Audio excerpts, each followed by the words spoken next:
أيها الذين آمنوا صلوا عليه وسلموا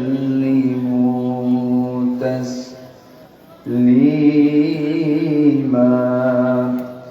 اللهم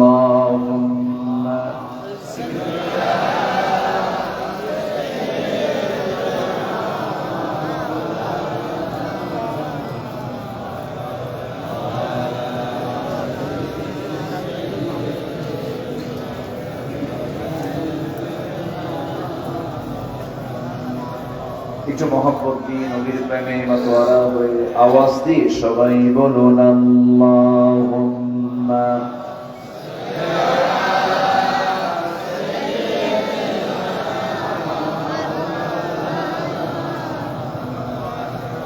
ওয়া আলা আলি সাইয়্যিদিনা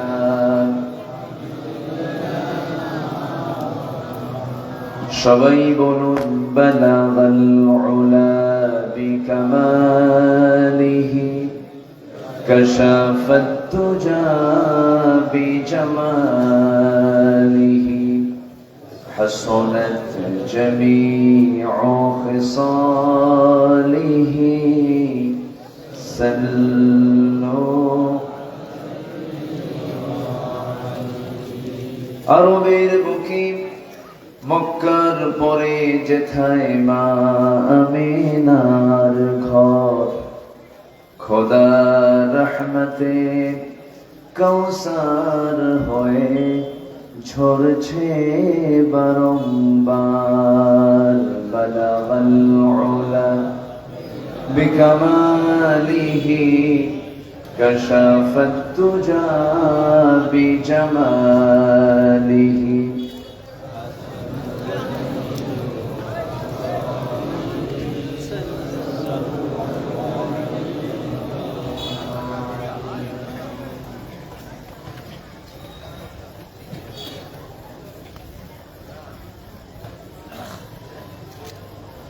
সুন্দরবন লাগোয়া অঞ্চল খুলনা বিভাগের সীমান্তবর্তী জেলা সাতক্ষীরার সদর উপজেলার মাছখোলা নতুন বাজার কেন্দ্রীয় জামে মসজিদ যুব কমিটি মাহফিল ইন্তেজামে কমিটি কর্তৃক আয়োজিত দুদিনব্যাপী তাফসীর মাহফিল 20তম মহৎ আয়োজনের সমাপনী দিবসের সম্মানিত সভাপতি জনাব আলহাজ ফজলুর রহমান, আজকের মহৎ আয়োজনের সম্মানিত প্রধান অতিথি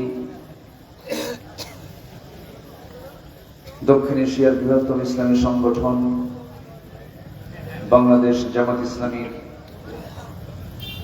সম্মানিত সেন্ট্রাল কেন্দ্রীয় সাংগঠনিক সম্পাদক মুহাদ্দিস আব্দুল খালেক সাহেব, কথা বলেছেন নন্দিত আলেমে দ্বীন হাফিজ মাওলানা রফিকুল ইসলাম। আজকের এই প্রোগ্রামের বরেণ্য অতিথি হাফিজ মাওলানা এম হাবিবুর রহমান, উপস্থিত হাজারাত উলামায়ে কেরাম, ফদলায়ে ইসলাম, সুশীল সমাজ, জাতির শ্রেষ্ঠ সন্তান, শিক্ষক মন্ডলী, জাতির বিবেক সাংবাদিক বৃন্দ, সামনে উপস্থিত দূরে কাছের বিভিন্ন স্থান থেকে ছুটে আসা কালেমার ঝান্ডাবাহী, তাওহীদের পতাকাবাহী, দ্বীন ইসলামের নরসারদুল বীর মুজাহিদ, প্রাণ প্রিয় সম্মানিত দ্বীনি ভাইরা, আড়ালে বসে আছেন সম্মানিতা শ্রদ্ধেয়া মা বোনেরা। আলোচনা প্রথমেই আনুষ্ঠানিকতার মধ্য দিয়ে আমার পক্ষ থেকে আবারও দিল খোলা সালাম, আসসালামু আলাইকুম ওয়া রাহমাতুল্লাহি ওয়া বারাকাতুহু। সবাই কেমন আছেন? যে আল্লাহ তাআলা আমাকে আপনার সাথেই বসে রেখেছেন, আপনার মতোই তো আছে, বলি আলহামদুলিল্লাহ। মহান রব্বে কারীমের দরবারে অগণিত সুজুদ, শুকরিয়া, যে মহান জাল্লা শানুহু আমাদেরকে কোরআন শোনার জন্য একটি সুন্দর অনুকূল পরিবেশ উপহার দিয়েছেন রাজনৈতিকভাবে। এরপর আরেকটি হচ্ছে আবহাওয়াগত দিক থেকে। গতকালকে প্রাকৃতিক দুর্যোগ ছিল, সম্পূর্ণ কোরআন শোনাকে আজকে আল্লাহ পাক আমাদের জন্য অনুকূল করে দিয়েছেন। সেই মহান রব্বে কারীমের দরবারে আমরা সবাই শুকরিয়া জ্ঞাপন করছি, প্রাণ খুলে বলে উঠছি আলহামদুলিল্লাহ। চিৎকার মেরে বলছি আল্লাহুম্মা ইন্নী আসআলুকা আল হুদা ওয়াত তুকা ওয়াল আফাফা ওয়াল গিনা। সবাই বলি আল্লাহুম্মা আইন্নি আলা যিকরিকা ওয়া শুকরিকা ওয়া হুসনি ইবাদাতিকা। আমরা আল্লাহ তাআলা শুকরিয়া আদায় করে দিলাম। সম্মানিত উপস্থিতি, আমি আলোচনার সূচনায় আসমানি কিতাব, কালজয়ী গ্রন্থ, যে কিতাব সূর্য যতদিন আছে কোরআন ততদিন আছে সচল হয়ে, এবং সূর্য একদিন হেরে যাবে, আকাশ একদিন ফেটে ফেটে পড়বে, ওয়াইদাল কাওয়াকিবু ইনতাসারাত, তারকাগুলো ছিটকে ছিটকে পড়বে, কিন্তু কোরআন ঠিকই থেকে যাবে। সেই কালামে হাকিম থেকে আমি একদম শুরু থেকে সূরাতুল বাকারার একদম শুরু থেকে কয়েকটা আয়াতে কারিমা আমি তেলাওয়াত করেছি।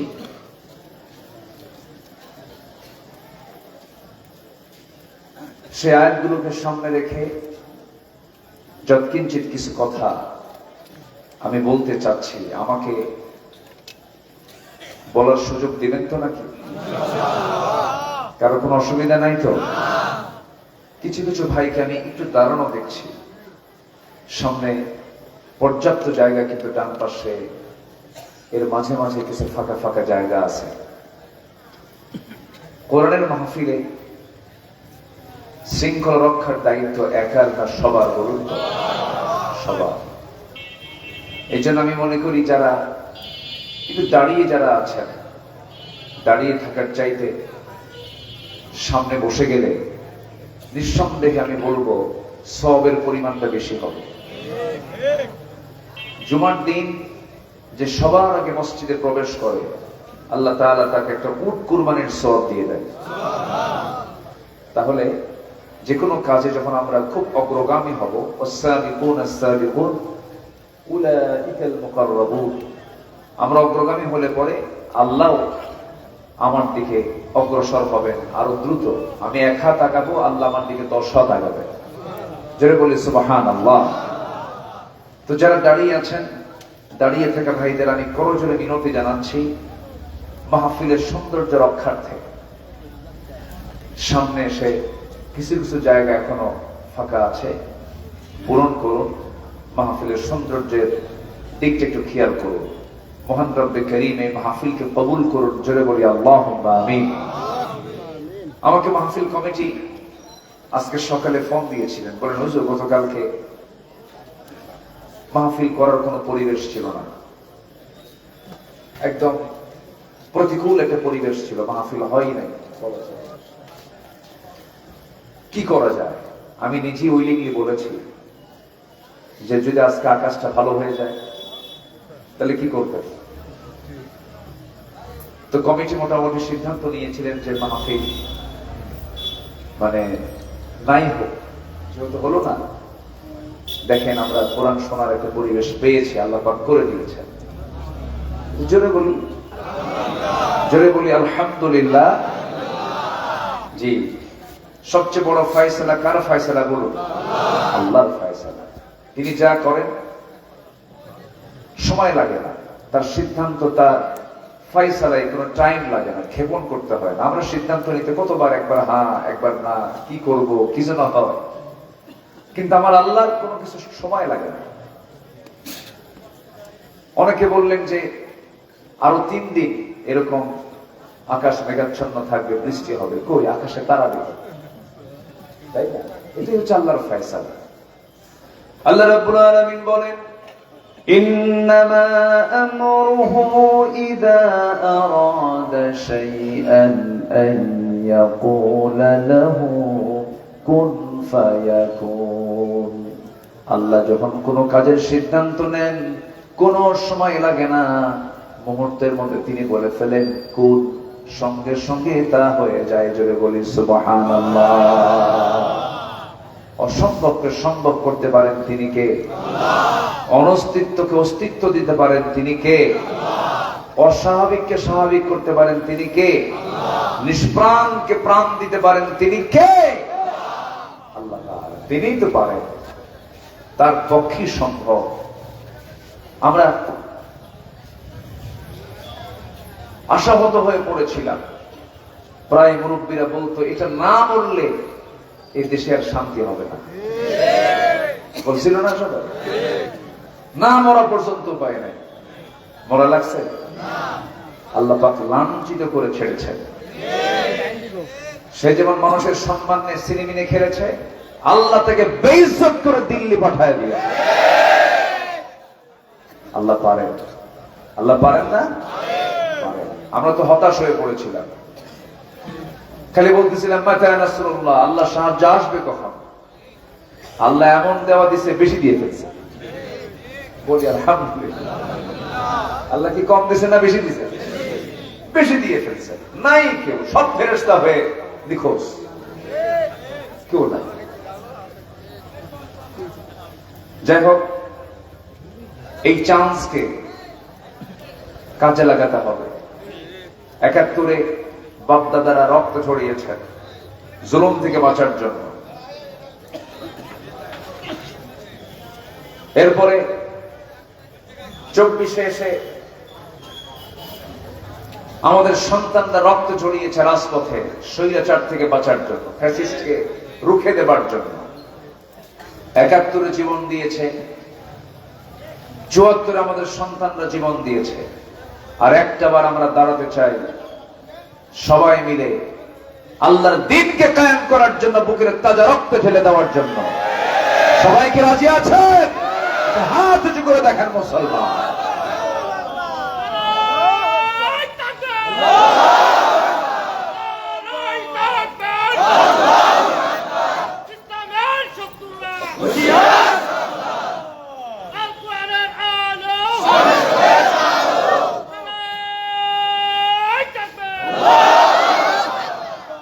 আল্লাহ কবুল করুন, আল্লাহ কবুল করুন, আল্লাহ কবুল করুন। সম্মানিত ভাইয়েরা, আল্লাহ তাআলা সূরাতুল ফাতিহা দিয়েছেন। সূরাতুল ফাতিহাটা টোটালি দোয়া। দোয়ার শেষ অংশে আছে, শেষ শব্দটা হলো ওয়ালাদ-দাল্লিন। কি আসছে বলেন তো?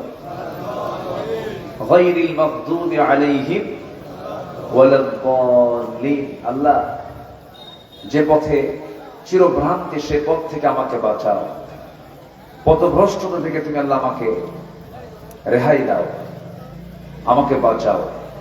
সিরাতাল্লাযীনা আন'আমতা আলাইহিম, সেই পথে নাও যে পথে তোমার নিয়ামত আছে, সেই পথে আমাদেরকে কবুল করে। এই দোয়াটা আমরা প্রতিটি রাকাতে, প্রতিটি ওয়াক্তে, প্রত্যেক সালাতে আমরা এই দোয়া বাদ পড়ে না আছে? লা সালাতা ইল্লা বিফাতিহাতিল কিতাব। এই দোয়াটা পড়তেই হয়। আমরা পড়ি, সূরা ফাতিহা পড়লেই এটা চলে আসে।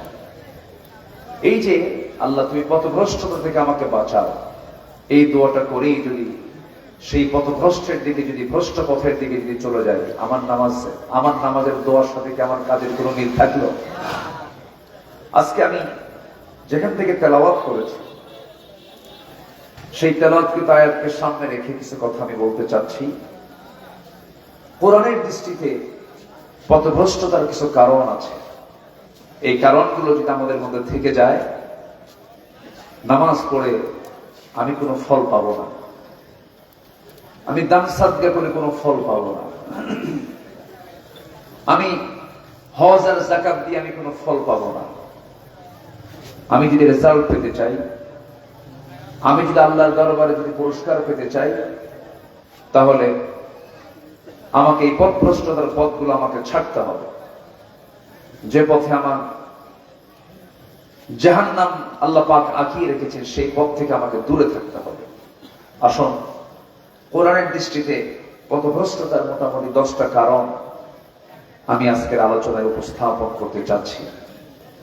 পথভ্রষ্টতা থেকে যদি আমরা বাঁচতে পারি, লাইন যদি ঠিক করতে পারি, তাহলে আমরা সোজা চলে যাব কোথায়? বলেন, কোথায় চলে যাব? জান্নাতের পথ কি আঁকা বাঁকা না সরল? জান্নাতের পথ কি আঁকা বাঁকা না সোজা? সোজা। আর জাহান্নামের পথ আঁকা বাঁকা। শয়তান সোজা পথেই বসে থাকে, সরল পথেই বসে থাকে, আমাকে বাঁকা পথে ডাইভার্ট করার জন্য। সরল রেখা কাকে বলে? দুই বিন্দু সোজা টান দিলে পরে যে একটা রেখা হয়, এটাই হলো কি? সরল রেখা। ঠিক মাঝখানে শয়তান বসে থাকে। শয়তান আঁকা বাঁকা পথে কিন্তু থাকে না, এটাকে মিসগাইড করার জন্য বারবার সে চেষ্টা চালাতে থাকে। শয়তানের চেষ্টা কি? দুর্বল। হ্যাঁ, দুর্বল। আল্লাহ ইন্না কাইদা শাইতানি কানা দাঈফা। কিন্তু শয়তান কিন্তু সেটা পুরনো চেষ্টাই করে। দেখেন সে কেমন করে আল্লাহকে বলতেছে। কোরআনে আল্লাহ রাব্বুল আলামিন শয়তানের কথাটাও তুলে ধরেছেন। শয়তান বলতেছে, সুম্মা লাআতিয়ান্নাহুম মিন বাইনি আইদিহিম ওয়া মিন খালফিহিম ওয়া আন আইমানিহিম ওয়া আন শামাইলিহিম ওয়া লা তাজিদু আকসারুহুম শাকিরিন। তোমার বান্দাগুলোকে আমি ডান থেকে, বাম থেকে, সামনে থেকে, পিছন থেকে, সব দিক থেকে পাকড়াও করে ফেলবো। আল্লাহ বলছেন, শয়তান তুই পারবি না, কারণ আমার যারা পছন্দের বান্দা তারা আমার কাছে আশ্রয় চেয়ে বলবে, আউযু বিল্লাহি মিনাশ শাইতানির রাজীম। আমরা পানাহা চাই কার কাছে? আজ বলুন, কার কাছে প্রার্থনা করি আমরা? বলেন, আশ্রয় প্রার্থনা করছি আমরা আল্লাহর কাছে। শয়তান থেকে পানাহা চাই। শয়তানের কুমন্ত্রণা থেকে যখন কোন বান্দা পানাহা চায়, আল্লাহর কাছে যখন প্রার্থনা করে, আল্লাহ তাকে আশ্রয় দিয়ে দেন। আমার বন্ধুগণ, শয়তানের যত ফাঁদ আছে, এর মধ্যে সবচেয়ে বড় ফাঁদ হলো পথভ্রষ্টতার 1 নাম্বার কারণ হলো কুফরি করা। কি করা? বলেন, কুফরি করা। যেরকম আল্লাহর আইনকে না মেনে দুনিয়ার আইনকে মানা। আমার দেশে এরকম দল তো নাই, হ্যাঁ? বলেন, আছে না নাই? এদেশে ধরেন 4টা বৃহৎ দল আছে। বলেই ফেলি তো, খোলামেলাই বলি নাকি? কি বলার দরকার আছে কিনা বলেন? খোলামেলাই বলি।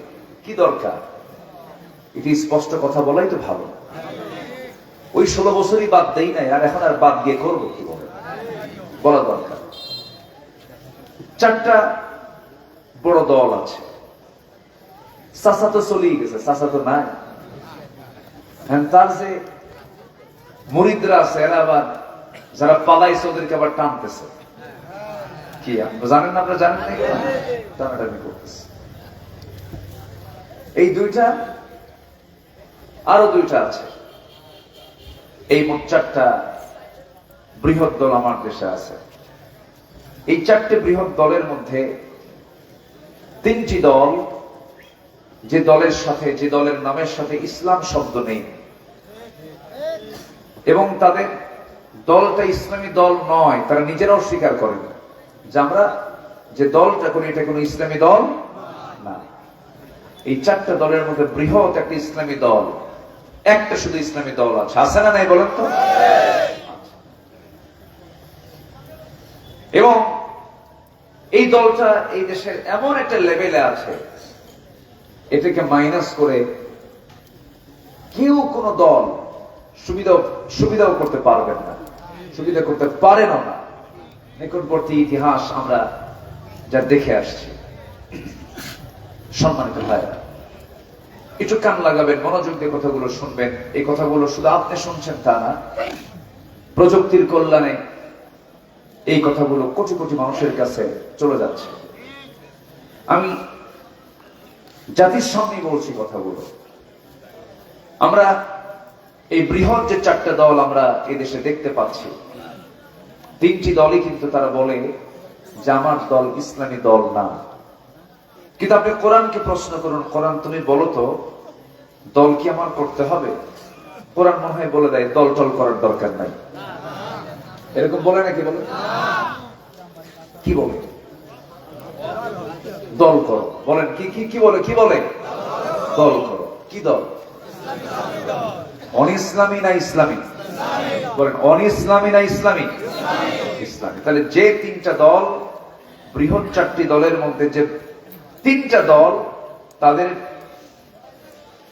নিজস্ব স্বীকৃতি, তাদের দলের স্বীকৃতি হচ্ছে আমাদের এই দল ইসলামী দল নয়। তাহলে আল্লাহ বলছেন দল করো। কি দল? যেমন কি দল বলেন? ইসলামী দল। রাগ করতেছেন নাকি আপনারা? ভাইজান, আমি দরদ নিয়ে কথাগুলো বলছি, একটু মাথায় নিতে হবে।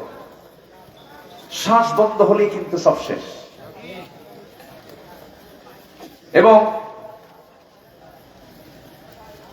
কি বলে, একটা হাদিস আসছে, তুমি যখন ইদা আসবাহতা ফালা তানতাযিরিস সাব ইদা আসবাহতা ফালা তানতাযিরিল মাসা, যখন সকাল পাবে সন্ধ্যার অপেক্ষা করবে না। ওয়া ইদা আমসাইতা ফালা তানতাযিরিস সাবাহ, যখন সন্ধ্যা পাবে সকালের অপেক্ষা করবে না, যখন তখন মালাকুল মউত চলে আসবে। আমি এইদিকে তাকিয়ে কিন্তু কথাগুলো বলছি, একটু কান প্লিজ, একটু মনোযোগ দিয়ে শুনবেন কথাটা। তাহলে আল্লাহ বলছেন দল করো, সে দল নিঃসন্দেহে কার দল হতে হবে বলেন তো? যেরকম কার দল হতে হবে? আল্লাহর দল। আল্লাহর দল তো ঠিক আছে, আল্লাহর দলের একটা নির্দিষ্ট নামও আছে, তাও কোরআনে আছে। বলেন সেই দলের নামটা কি? বলেন আরো জোরে, আরো জোরে। ইসলাম। ইসলাম একটা দলের নাম। ইসলাম কি? দলের নাম। তাহলে যারা দল করেন কিন্তু ইসলামী দল না, আর যারা দল করেন কিন্তু ইসলামী দল, অবশ্যই তফাৎ আছে না নাই? বলেন আছে না নাই? যদি আপনি ইসলামী দল না করেন, কোরআনকে প্রশ্ন করেন, কোরআন তুমি বলে দাও, তাহলে কি হবে? আল্লাহ রাব্বুল আলামিন বলেন, وَمَن يَبْتَغِ غَيْرَ الْإِسْلَامِ دِينًا فَلَن يُقْبَلَ مِنْهُ وَهُوَ فِي الْآخِرَةِ مِنَ الْخَاسِرِينَ। যে ব্যক্তি দল হিসাবে, জীবন বিধান হিসাবে ইসলামকে ছেড়ে দিয়া অন্য কোন দলকে গ্রহণ করবে, অন্য কোন বিধানকে মেনে নেবে, অন্য কোন আইনকে মেনে নেবে, আল্লাহ বলছেন আমি তার কোনো কিছুই গ্রহণ করব না, এবং সে ক্ষতিগ্রস্তদের অন্তর্ভুক্ত হয়ে যাবে। এটা কি মোল্লাদের কথা না আমার আল্লাহর কথা? আমাকে ধরতে পারবেন না, আমাকে ধরবেন কেন? আমাকে ধরতে গেলে কোরআনকে আগে ধরতে হবে। কোরআন বলে দিচ্ছে, একদম ক্লিয়ার কথা। আল্লাহ রাব্বুল আলামিন আরেক জায়গায় বলছেন, আফাগায়রা দীনিল্লাহি ইয়াবগুন ওয়া লাহু আসলামা মান ফিস সামাওয়াতি ওয়াল আরদি তাওআন ওয়া কারহা। মানুষ কেমন করে দ্বীন হিসাবে, জীবন বিধান হিসাবে, তন্ত্র মন্ত্র হিসাবে, দল হিসাবে ইসলামকে ছেড়ে দিয়ে অন্য কোন দলের দিকে কেমন করে যায়? অথচ আসমান জমিনে যত কিছু আছে, সকল সৃষ্টিগুলো ইচ্ছাই হোক অনিচ্ছাই হোক, সব সারেন্ডার করছে কার কাছে? সব মাখলুক ইসলাম মানে। সব মাখলুক কি মানে? ইসলাম মানে, আল্লাহকে মানে। ওয়ালাহু আসলামা মান ফিস সামাওয়াতি ওয়াল আরদ তাওআন ওয়া কারহা। পাখিদের ভাষা আমরা বুঝি না, প্রাণীর ভাষা আমরা বুঝি না, কিন্তু তারা যে কিচিরমিচির আওয়াজটা করে, সেই কিচিরমিচির আওয়াজের ভিতরে আমরা যদিও বুঝি না তাদের কথাগুলো কি বলতেছে। কিন্তু তাদের মুখে ওদের পারস্পরিক যত কথা আছে তার চাইতে তাদের মুখে বেশি বের হয় লা ইলাহা ইল্লাল্লাহ, লা ইলাহা ইল্লাল্লাহ, লা ইলাহা ইল্লাল্লাহ মুহাম্মাদুর রাসূলুল্লাহ সাল্লাল্লাহু আলাইহি ওয়াসাল্লাম ওয়ালাকিন লা তাফকাহুনা তাসবিহাহু। তাদের তাসবিহ ভাষা তোমরা বুঝো না, কিন্তু তারা ঠিকই আল্লাহর তাসবিহ প্রকাশ করে, আল্লাহর জিকির তারা করে। সম্মানিত ভাইরা, তাহলে যারা ইসলামী দল করবে না, যারা আল্লাহর আইন চাবে না, এটা একটা কুফরি। এটা কি বলেন তো? কুফরি। আপনি এদেরকে যতই বলেন, যতই জোর ভাবে বলেন না কেন, কোন লাভ না। বললেও যা, না বললেও তাই। সতর্ক করলেও যা, না করলেও তাই। এটাও কি আমার কথা না আল্লাহর কথা? দেখেন আল্লাহ কি সুন্দর করে সূরা বাকারা 6 নম্বর আয়াতে বলছেন। আল্লাহ রাব্বুল আলামিন বলেন, ইন্নাল্লাযীনা কাফারু সাওয়াউন আলাইহিম আ'আনযারতাহুম আম লাম তুনযিরহুম লা ইউমিনুন। ختم الله على قلوبهم وعلى سمعهم وعلى أبصارهم غشاوة ولهم عذاب عظيم। জোরে বলুন আল্লাহু আকবার। আমি যে আয়াতগুলো বলছি কষ্ট পাচ্ছেন নাকি আপনারা? আয়াত যত বেশি হবে বরকত তত বেশি হবে। কোথাও কোনো আলোচনায় যখন যাবেন, হাতের কড়াগুলো গুনবেন যে আজকে আলোচনায় কতগুলো আয়াত বললেন। যদি দেখেন তার কথার চাইতে আলোচনার ভিতরে আয়াতের পরিমাণটা বেশি, ওই মাহফিলটা বেশি বরকতে ভরা। এটা মাথায় রাখবেন। কেন বললাম? আমার দেশে আলোচনার মধ্যেও কিছু ভাইরাস ঢুকছে। কি ঢুকছে বললেন? ভাইরাস। খুব মুশকিল। আয়াত নাই, হাদিস নাই, রেফারেন্স নাই, দলিল নাই, অথেন্টিক নাই, শুধু চিল্লে হয় অনেক জায়গায়। আবার কিছু কিছু জায়গায় খুব হাসাহাসি হয়। কিন্তু না, আপনি কি জানেন সবচেয়ে শ্রেষ্ঠ কথা কার কথা? আল্লাহর কথা। আল্লাহর কথাটা কি বাংলায় না আরবিতে? কোথায় আছে কথাগুলো? কোথায়? কোরআনে। কোরআন থেকে যত আলোচনা শুনবেন, শুধু খুঁজবেন যে আয়াত কি পরিমাণ তেলাওয়াত হলো, এটাই হলো বরকত। বলি আলহামদুলিল্লাহ।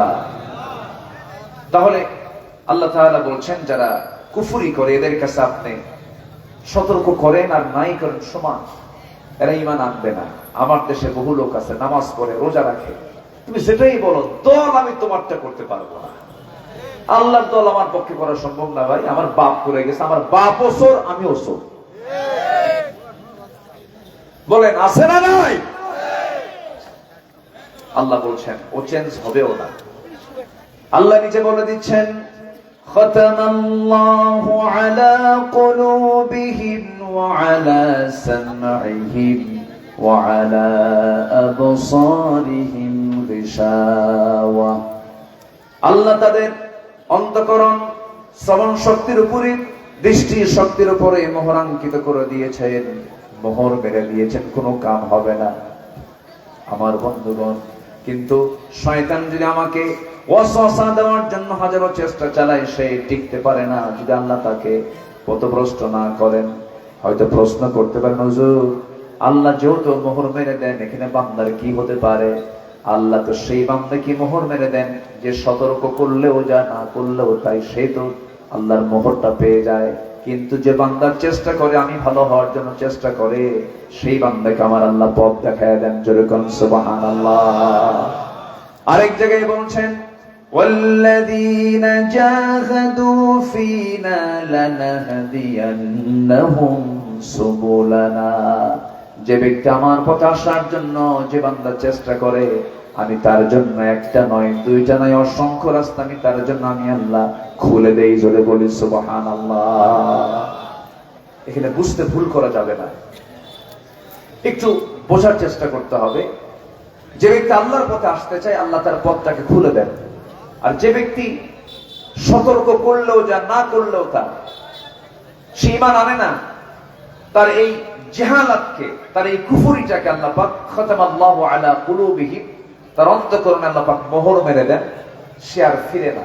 ওয়ালাহুম আযাবুন আযীম, তার জন্য রয়েছে সীমাহীন আযাব, মারাত্মক আযাবের ব্যবস্থা আছে তার জন্য। সম্মানিত ভাইরা, হেদায়েতটা কার হাতে বলেন তো? আসতে বলবেন না, কার হাতে? এই জন্য আমরা হেদায়েত চাইবো কার কাছে? আল্লাহর কাছে হেদায়েত চাইবো। ব্যক্তি যদি হেদায়েতের মালিক হতো, আমার নবীর হাতে বায়াত নিয়ে ইসলাম কবুল করতো সবার আগে আবু তালেব। আবু তালেব কি মুসলিম না কাফের? বলেন, মুসলিম না কাফের? নবীর কি কি চাচা? বলেন, আপন চাচা। আবু তালেব এবং আব্দুল্লাহ এক মায়ের পেটে, এক মায়ের পেটের হচ্ছে আবু তালেব এবং আব্দুল্লাহ। আবু লাহাব ছিল ভিন্ন মায়ের পেটে।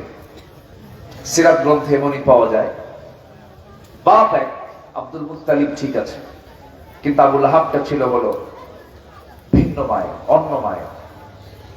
আবু তালেবও কাফের, আবু লাহাবও কাফের। কিন্তু আবু তালেবের ভূমিকা আর আবু লাহাবের ভূমিকা কি একরকম ছিল? না। আবু তালেবের নামে কোনো গজবের আয়াত আছে? না। কিন্তু আবু লাহাবের নামে, আসতে বলবেন না, আছে না নাই? আছে। গজবের সূরা পর্যন্ত নাযিল হয়েছে। কেন জানেন? শুধুমাত্র বেয়াদবি করার কারণে,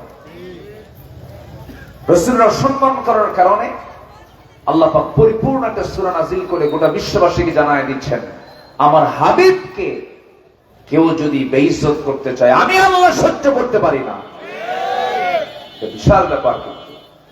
আজকেও দেখলাম একটা স্ট্যাটাসে, দেখলাম এদেশের একজন নাগরিক, দেশ থেকে নির্বাসিত একজন লেখিকা, বিতর্কিত লেখিকা, জাহান্নামের কীট তাসলিমা নাসরিন, সে একটা স্ট্যাটাসে লিখেছে, আমার নবীর বিরুদ্ধে একটা শব্দ চয়ন করেছে। সে শব্দ চয়ন হলো, নারী পুরুষ একসাথে নামাজ পড়তে পারবে না। তো কিছু কিছু পরিবেশে, যেরকম মক্কায় আপনি যদি হজ করতে যান, ওমরা করতে যান, মাতাফে নামাজের সময় হয়ে গেছে, সেই সময় কিন্তু নারী এবং পুরুষ কিন্তু একসাথে নামাজ পড়তে বাধ্য হয়, যারা হাজি দেখেছেন। তো এরকম একটা ছবি সে কাটিং করে বলতেছে যে এখানে তো মুহাম্মাদের নীতি অনুসরণ হলো না, কারণ মুহাম্মদ মহিলার নিতম্বের দিকে তাকালেই সে উত্তেজিত হয়ে যেত। কত বড় মারাত্মক কথা! এই সমস্ত কথাগুলো এখনো আসে, আমাদের কানে চলে আসে।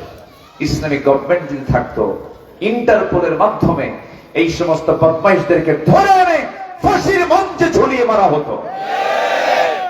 রাসূলকে মুহাব্বত আল্লাহ তাআলা কি পরিমাণ করে, কি পরিমাণ মুহাব্বত! আমরা নাম ধরে যখন কথা বলতে যাই, তখন আমাদেরকে বলা হয়, এই তো 16 বছর বলছে, আমাদেরকে বলতে দেয়নি তো। মঞ্চ উঠলি আমাদেরকে কথা থামিয়ে দেওয়ার চেষ্টা করা হতো। ডান পাশে বাম পাশে কিরামন কাতিবিন বসে রাখত, প্রশাসনকে হেলো হেলো করত, কত যে চাপ দিত, কত যে জিম্মি করে রেখেছিল এই সমস্ত মাহফিল গুলো। আজ তারা কোথায়? শিক্ষা নাও, শিক্ষা নিয়ে সামনে এগিয়ে চলো, হেদায়েতের পথে আসো। আমরা প্রতিশোধ পরায়ণ নই, রাসূল আমাদের প্রতিশোধ পরায়ণ হতে বলেননি। আমরা ক্ষমা করতে জানি, কিন্তু ইসলামের বিরুদ্ধে কথা বললে জিহ্বা টেনে ছিঁড়বো আমরা। এই ক্ষেত্রে কোনো আপোষ করা যাবে না। সম্মানিত ভাইরা, আবু লাহাব রাসূলকে প্রকাশ্যে গালি দিল, আল্লাহ পাক আবু লাহাবের নামে নিজে আল্লাহ পাক গালি দিলেন। আল্লাহু আকবার। যদি কেউ বলে ওয়াজের মধ্যে ব্যক্তির নাম আসে কেন, কোরআনের মধ্যে আবু লাহাবের নাম আসে কেন? কথা ঠিক কিনা বলেন? অনেকে বলে না, মাহফিলের মধ্যে আবার হাসিনের নাম আসবে কেন, মাহফিলের মধ্যে অমুক নেতার নাম আসবে, মাহফিলে কোরআনের মধ্যে আবু লাহাবের নাম কেন আসে? কথা ক্লিয়ার? কথা ক্লিয়ার কিনা বলেন? হ্যাঁ, আবু লাহাবের নাম আসছে, ফেরাউনের নাম আসছে, হামানের নামও আসছে।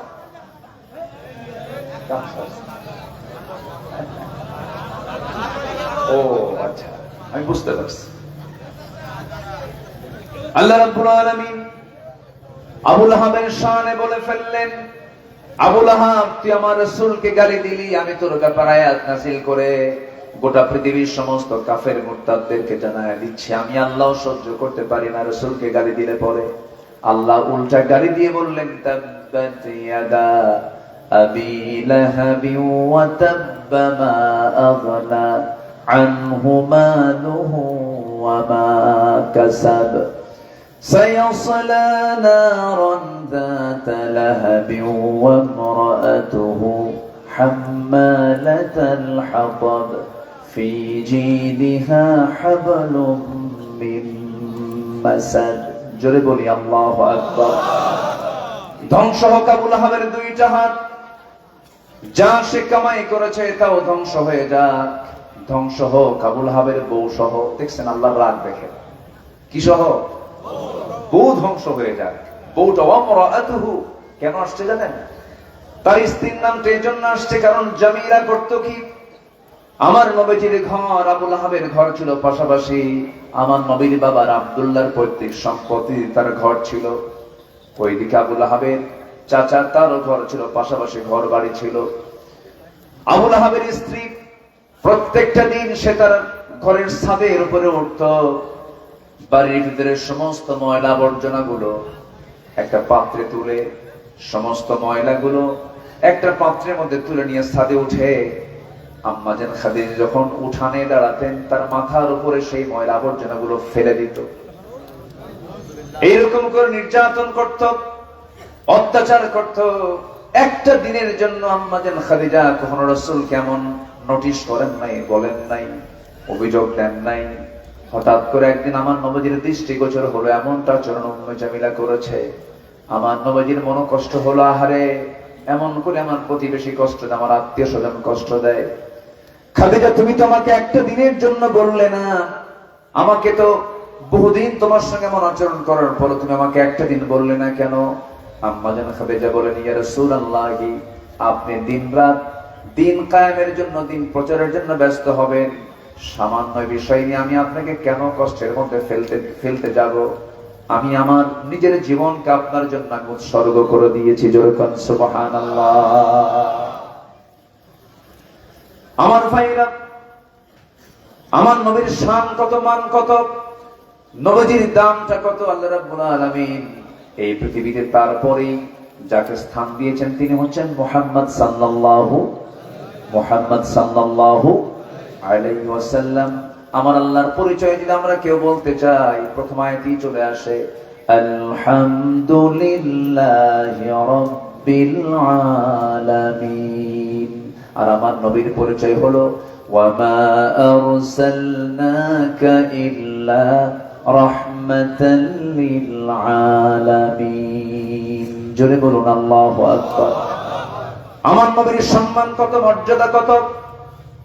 নবীজি আকাশের চাঁদের দিকে তাকায়া শুধু নখটা উঁচু করেছেন, নবীর নখের ইশারায় আকাশের চাঁদ দ্বিখণ্ডন হয়ে গেছে। যেরকম সুবহানাল্লাহ। আবু তালেব এই সমস্ত দৃশ্যগুলো দেখেছে। আবু তালেব এই দৃশ্যগুলো দেখার পরেও ইসলাম কবুল করতে তিনি পারেন নাই। শুধু এই দৃশ্যই দেখেন নাই, সিরাত গ্রন্থে আসছে নবীর যখন জন্ম হলো, রবিউল আউয়াল মাসে তার জন্ম হলো, তিনি জন্ম নিলেন মাত্র 3 দিনের শিশু, 3টা দিন বয়স কেবল হয়েছে। আবু তালেব রাসূলের সামনে দিন দাঁড়িয়ে দাঁড়িয়ে বলতেছেন, ও মুহাম্মদ আমি তোমার সামনে কিছু কথা বলতে চাই, কথাগুলো কতটুকু সত্য আমি জানি না, তুমি আমাকে একটু বলে দাও তো, তুমি তো আল্লাহর নবী। চাচা আপনি বলেন। এবার আবু তালেব বলতেছেন, ভাতিজা মুহাম্মদ তুমি যখন জন্ম নিলে 3 দিন 3 রাত মাত্র তোমার বয়স, আমি তোমাকে দেখতে গেলাম, তোমাদের বাড়িতে ঢুকলাম, বাড়িতে ঢোকার সঙ্গে সঙ্গে দেখে তুমি একা শুয়ে আছো, তোমার পাশে কেউ নাই, চাঁদনি আকাশের নিচে তোমার মা তোমাকে শুইয়ে রেখেছে। তোমার মার দিকে তাকায় দেখি ডুকরে ডুকরে কাঁদতেছে, তার চোখে পানি, বারবার সে কান্নায় ভেঙ্গে পড়ছে, হাই হতাশ করছে, কান্নাকাটি করছে। কিন্তু তোমার পাশে সে বসে না, তোমাকে সময়ও দেয় না। সেই সময় তুমি একাকী চাঁদনি আকাশের নিচে তুমি শুয়ে আছো, হাত পা নড়াচড়া করছো। আমার নবীজি বলেন, চাচা এরপরে কি দেখলেন বলেন? এরপরে আবু তালেব বলছেন, ভাতিজা মুহাম্মদ, আমি এই সময় দেখতে পেলাম তোমার পাশে কেউ নাই, তোমার মা তোমাকে সময় দেয় না। সেই সময় লক্ষ্য করে দেখি আকাশের সেই চাঁদটা, তুমি যখন তোমার ডান হাত বাম দিকে নিয়ে যাও, আকাশের চাঁদটা বাম দিকে চলে যায়। তোমার বাম হাত যখন ডান দিকে নিয়ে যাও, চাঁদটা বাম দিকে চলে যায়, ডান দিকে চলে যায়। আবার যখন তোমার দুটো হাত নিয়ে যখন নিচের দিকে, হাত দুটা নিচের দিকে নিয়ে আসো, তোমার হাতের সঙ্গে ইশারা করে করে আকাশের চাঁদটা তোমার কাছাকাছি চলে আসে। তোমার হাতের ইশারায় চাঁদ ডান দিকে যায়, বাম দিকে যায়, নিচের দিকে নেমে আসে। আমি কি এটা ভুল দেখেছি না সঠিক দেখেছি বলো তো ভাতিজা মুহাম্মদ? আমার নবীজি কাঁদা কাঁদা কণ্ঠে বলছেন, চাচা জন্মের পূর্বে বাপকে হারাইছি। আমার মা আমাকে যখন প্রসব করলেন, সন্তানটা কোলে নিয়ে মনে মনে চিন্তা করে, না হারে সন্তান তো দুনিয়াতে আসলো, এই সন্তানকে যার কোলে আমি তুলে দেব, সেই স্বামীটি দুনিয়াতে বেঁচে নাই। স্বামীর কথা তার বারবার মনে হচ্ছিল, স্বামীর কথা মনে হচ্ছিল বারবার। আমার মা আমাকে কোলে নেন, স্বামীর কথা বারবার মনে পড়ে যায়। এই জন্য আমাকে নিতে পারেন না, আমাকে সঙ্গ দিতে পারেন না, তার কষ্টের পরিমাণটা বেড়ে যায়। ওই সময় আমার মা আমাকে দূরে দূরে রাখেন বলে আমার শূন্যতা দূর করার জন্য আল্লাহ রাব্বুল আলামিন কয়েকটা রাত আকাশের চাঁদ আমার জন্য খেলনা বানাইয়া দিয়েছিলেন। চলে বলি সুবহানাল্লাহ। দিনের আলোতে রাসূল যখন চলতে, এক খণ্ড মেঘ আকাশের, সূর্যের নিচে এক খণ্ড মেঘ আল্লাহ পাক দিয়ে রাখতেন, যেন বিশ্ব নবীর যেন গায়ে কোনো গরম তাপ যেন না লাগে। সেই নবীর সম্মান, সেই নবীর মর্যাদা আল্লাহ রাব্বুল আলামিন এত দিয়েছেন, সেই রাসূলকে আমার দেশে রুটিন ওয়ার্কের মতো আমার দেশে কিছু কুলাঙ্গাররা বিভিন্ন বাজে মন্তব্য করে, বাজে কথা বলে। আমি তো মনে করি সামনের দিন যা আসতেছে, যত আইন পাস হবে, এর মধ্যে এক নম্বর আইন পাস হওয়া উচিত সংখ্যাগরিষ্ঠ মুসলিম দেশ হিসাবে। সবার আগে এই আইনটা পাস করা উচিত, সাথে রাসূল যারা, রাসূলকে যারা গালি দেবে, আল্লাহর বিরুদ্ধে যারা কথা বলবে, এরা হবে এই দেশের সবচেয়ে বড় আসামি, ঠিক কি না? এই সমস্ত ফান্ডামেন্টাল আইনগুলো আগে পাস হওয়া উচিত। আমার দেশে চাপিয়ে দেওয়া একজন নেতা, যাকে জাতির পিতা না বললে অবস্থা খারাপ হয়ে যেত, জানেন না আপনারা? জানেন না এগুলো?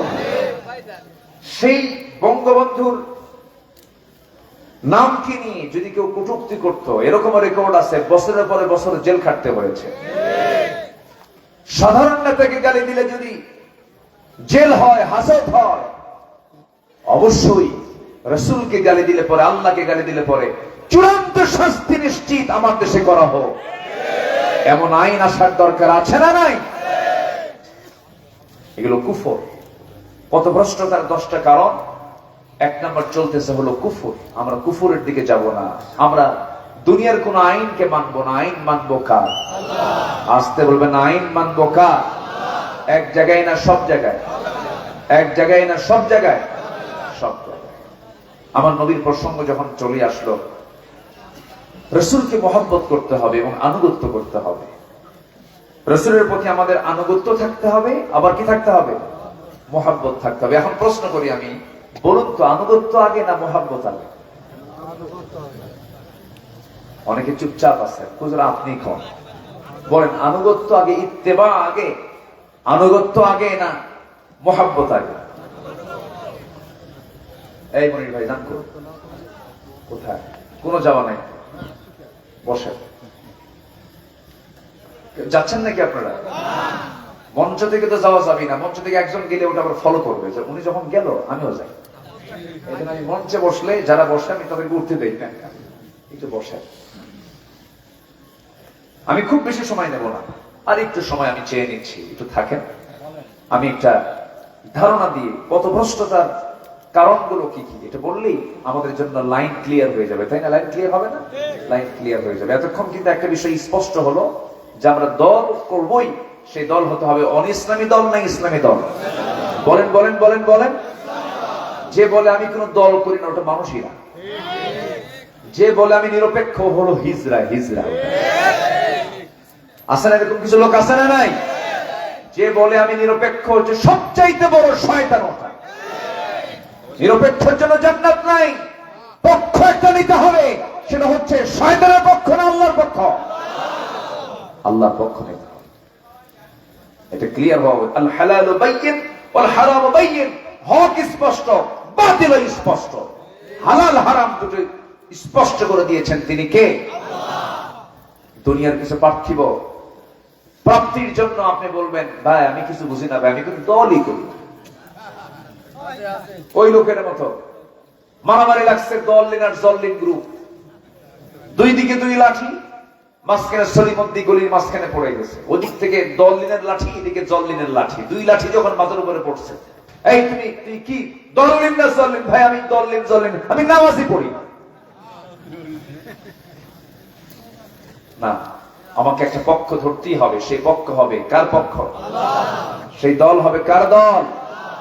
আল্লাহর দল নিয়ে আল্লাহ বলছেন, দেখেন কি বলেন আল্লাহ রাব্বুল আলামিন বলেন, وَمَن يَتَوَلَّ اللَّهَ وَرَسُولَهُ وَالَّذِينَ آمَنُوا فَإِنَّ حِزْبَ اللَّهِ هُمُ الْغَالِبُونَ। যারা আল্লাহর দল করবে, আল্লাহর দলই বিজয়ী হয়ে যাবে, কারণ আল্লাহর দল কখনো পরাজিত হতে পারেই না, কখনোই না। বদর যুদ্ধে বিজয় দিয়েছেন তিনি আমার কে? আসতে বলো না, তিনি আমার কে? মক্কা বিজয় দিয়েছেন তিনি আমার কে? সে আল্লাহ আছেন না নাই? অবশ্যই বিজয় কার হাতে? আসতে বলবেন না কার হাতে?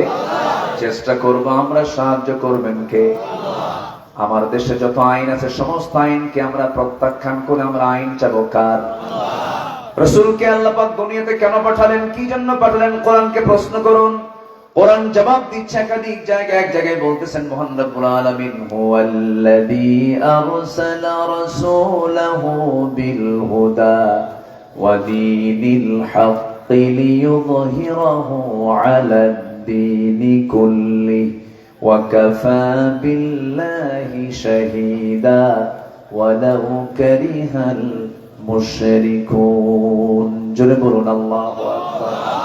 রাসূলকে এই দুনিয়াতে পাঠানোর উদ্দেশ্য হলো শুধু নামাজ নয়, শুধু রোজা নয়, শুধু হজ নয়, শুধু যাকাত নয়। রাসূলকে আল্লাহ পাক কেন পাঠিয়েছেন? পাঠানোর উদ্দেশ্য হলো এই দুনিয়াতে যত আইন আছে, দুনিয়াতে যত বিধান আছে, সমস্ত বিধানকে পরাজিত করে সেই বিধানগুলোর উপরে কার বিধান বিজয়ী করা?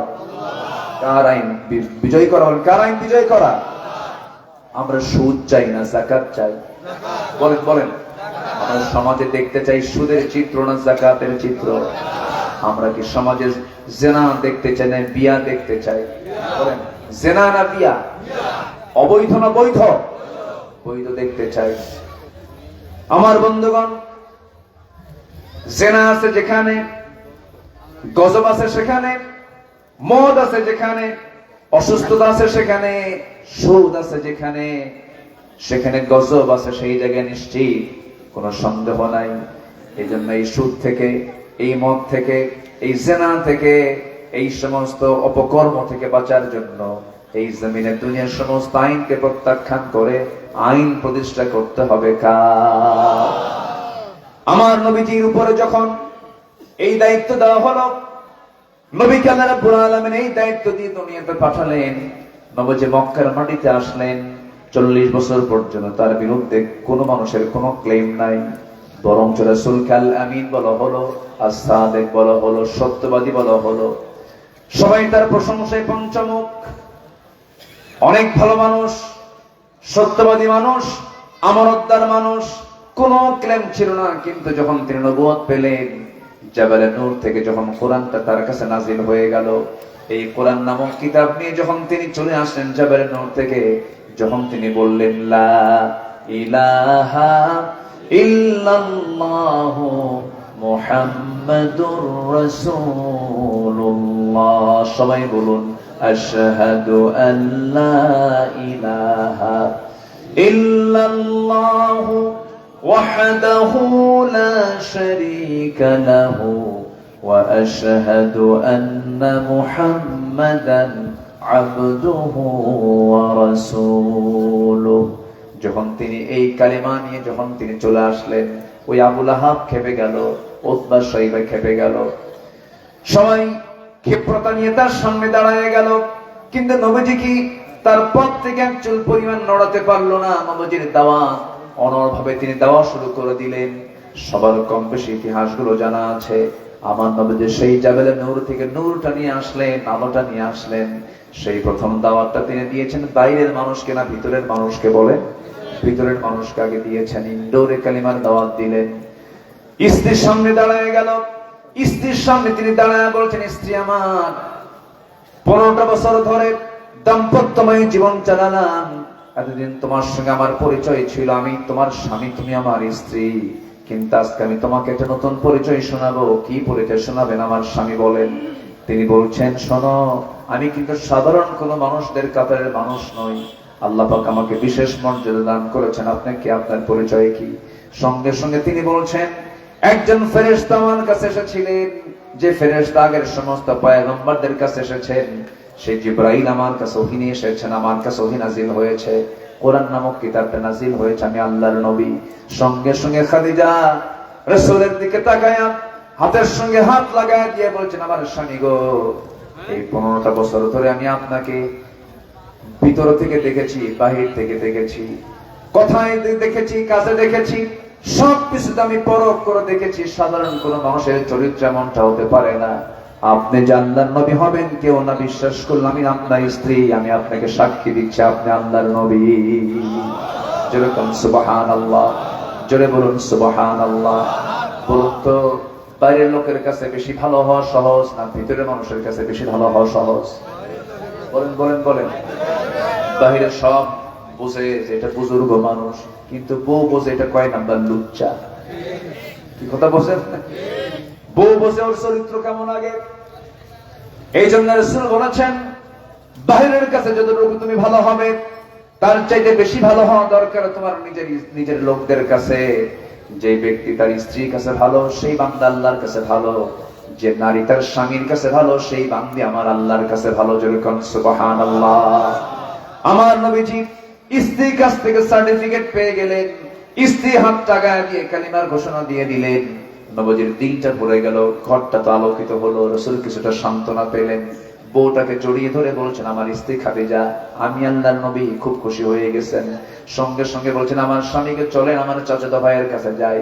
চাচাতো ভাইয়ের কাছে ওরাকা বিন নওফলের কাছে যাওয়া হলো। সমস্ত ঘটনা খুলে বলা হলো। ওরাকা বিন নওফল বললেন, আহারে, এটা আল্লাহর নবী, কোনো সন্দেহ নাই। আমি যদি বেঁচে থাকতাম, আমি তার সহযোগিতায় থাকতাম, আমি তো বাঁচবো না, আমি তো দুনিয়া থেকে বিদায় হয়ে যাব। আমার নবীজি নবুয়তের এই প্রমাণ নিয়ে, নবুয়তের সত্যতা নিয়ে কালিমার দাওয়াত দিতে গেলেন কোরআনটা হাতে নিয়ে। চিরদিনের বন্ধু, বাল্যদিনের বন্ধু আবু বকরকে বলছেন, আবু বকর, আমি আল্লাহর নবী, তোমার কি বিশ্বাস হয় নাকি? সাইয়েদনা আবু বকর রাদিয়াল্লাহু তাআলা আনহু চোখের পানি মুছতে মুছতে বলছেন, আমার বন্ধুরে, একটা দিন যার মুখ থেকে অযাচিত কোনো কথা বলতে শুনলাম না, একটা মিথ্যা কথা বলতে শুনলাম না, যার কথার দ্বারা কাজের দ্বারা কোনো কষ্ট কোনোদিন পেলাম না, তুমি যে আল্লাহর নবী হবে কোনো সন্দেহ না, আমাকে তুমি কালিমা পড়ায়া দাও। আমার নবীজি যে রাত্রে ইসরা করেছিলেন, মক্কা থেকে তিনি বাইতুল আকসা পর্যন্ত গিয়েছিলেন, মসজিদে হারাম থেকে মসজিদে আকসায় গিয়েছিলেন, মেরাজ করেছিলেন, আর শাহিন সফর করে এসেছেন, জান্নাত দেখেছেন, জাহান্নাম দেখেছেন। মাত্র দুনিয়ার 29 সেকেন্ড টাইমের ভিতরেই তার সব কিছু হয়ে গিয়েছিল। ওই সময়, ওই যুগে, যে যুগে কোনো বিমান ছিল না, কোনো দ্রুতগামী কোনো যানবাহন ছিল না, সেই যুগে মেরাজ শেষে আমার নবীজি মক্কায় যখন আসলেন, পরের দিন সকালবেলা আমার নবীজি বলছেন, আবু বকর, গত রাত্রে আমি ইসরা করেছি, বাইতুল আকসা গিয়েছিলাম, আর শাহিন, জান্নাত জাহান্নাম সব দেখা হয়ে গেছে। আমি যে মেরাজ করেছি, তোমার কি বিশ্বাস হয় নাকি?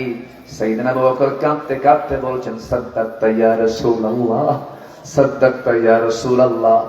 আপনি সত্যি বলছেন, আপনি মেরাজ করেছেন, আপনি যা বলেছেন তাই সত্য বলেছেন। সাইয়েদনা আবু বকর রাদিয়াল্লাহু তাআলা আনহুকে রাসূল বলেন, ওরে আবু বকর, আজকে থেকে তোমার নাম সিদ্দিক। আল্লাহু আকবার। আজকে থেকে তোমার নাম সিদ্দিক। কি অবিচল বিশ্বাস সাহাবীদের ভিতরে ছিল নবীর প্রতি। সবিচার আস্থা বিশ্বাস আনতে হবে আমাদের মাঝেও। আল্লাহ যা বলে দিয়েছেন কোনো কন্ডিশন করা যাবে না, আল্লাহ যা হুকুম দিয়েছেন কোনো প্রশ্ন তোলা যাবে না। প্রশ্ন করলেই কুফরি, প্রশ্ন করলেই কি কুফরি। পথভ্রষ্টতার কারণ হলো মোট 10টা। 1 নাম্বার কারণ হলো কুফরি করা। আল্লাহ যা বলে দিয়েছেন এই কথার উপরে আর কোনো কথা নাই, রাসূল যা বলে দিয়েছেন এই কথার উপরে আর কোনো কথা নাই। আবু বকর মেরাজ করে আসলাম, জান্নাত দেখলাম, জাহান্নাম দেখলাম, বাইতুল আকসা দেখে আসলাম 29 সেকেন্ডে। কত সেকেন্ডে বলেন? তোমার কি বিশ্বাস হয় নাকি? কেঁদে ফেলে বলছেন সাদ্দাকতা ইয়া রাসূলুল্লাহ। রাসূল আপনি সত্যি দেখে আসছেন, সত্যি দেখে আসছেন, সত্যি দেখে আসছেন।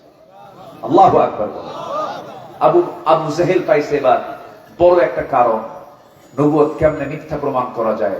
মুহাম্মদ ছিল আধা পাগল, এখন হয়ে গেছে পুরো পাগল। কেন শুনছো তোমরা?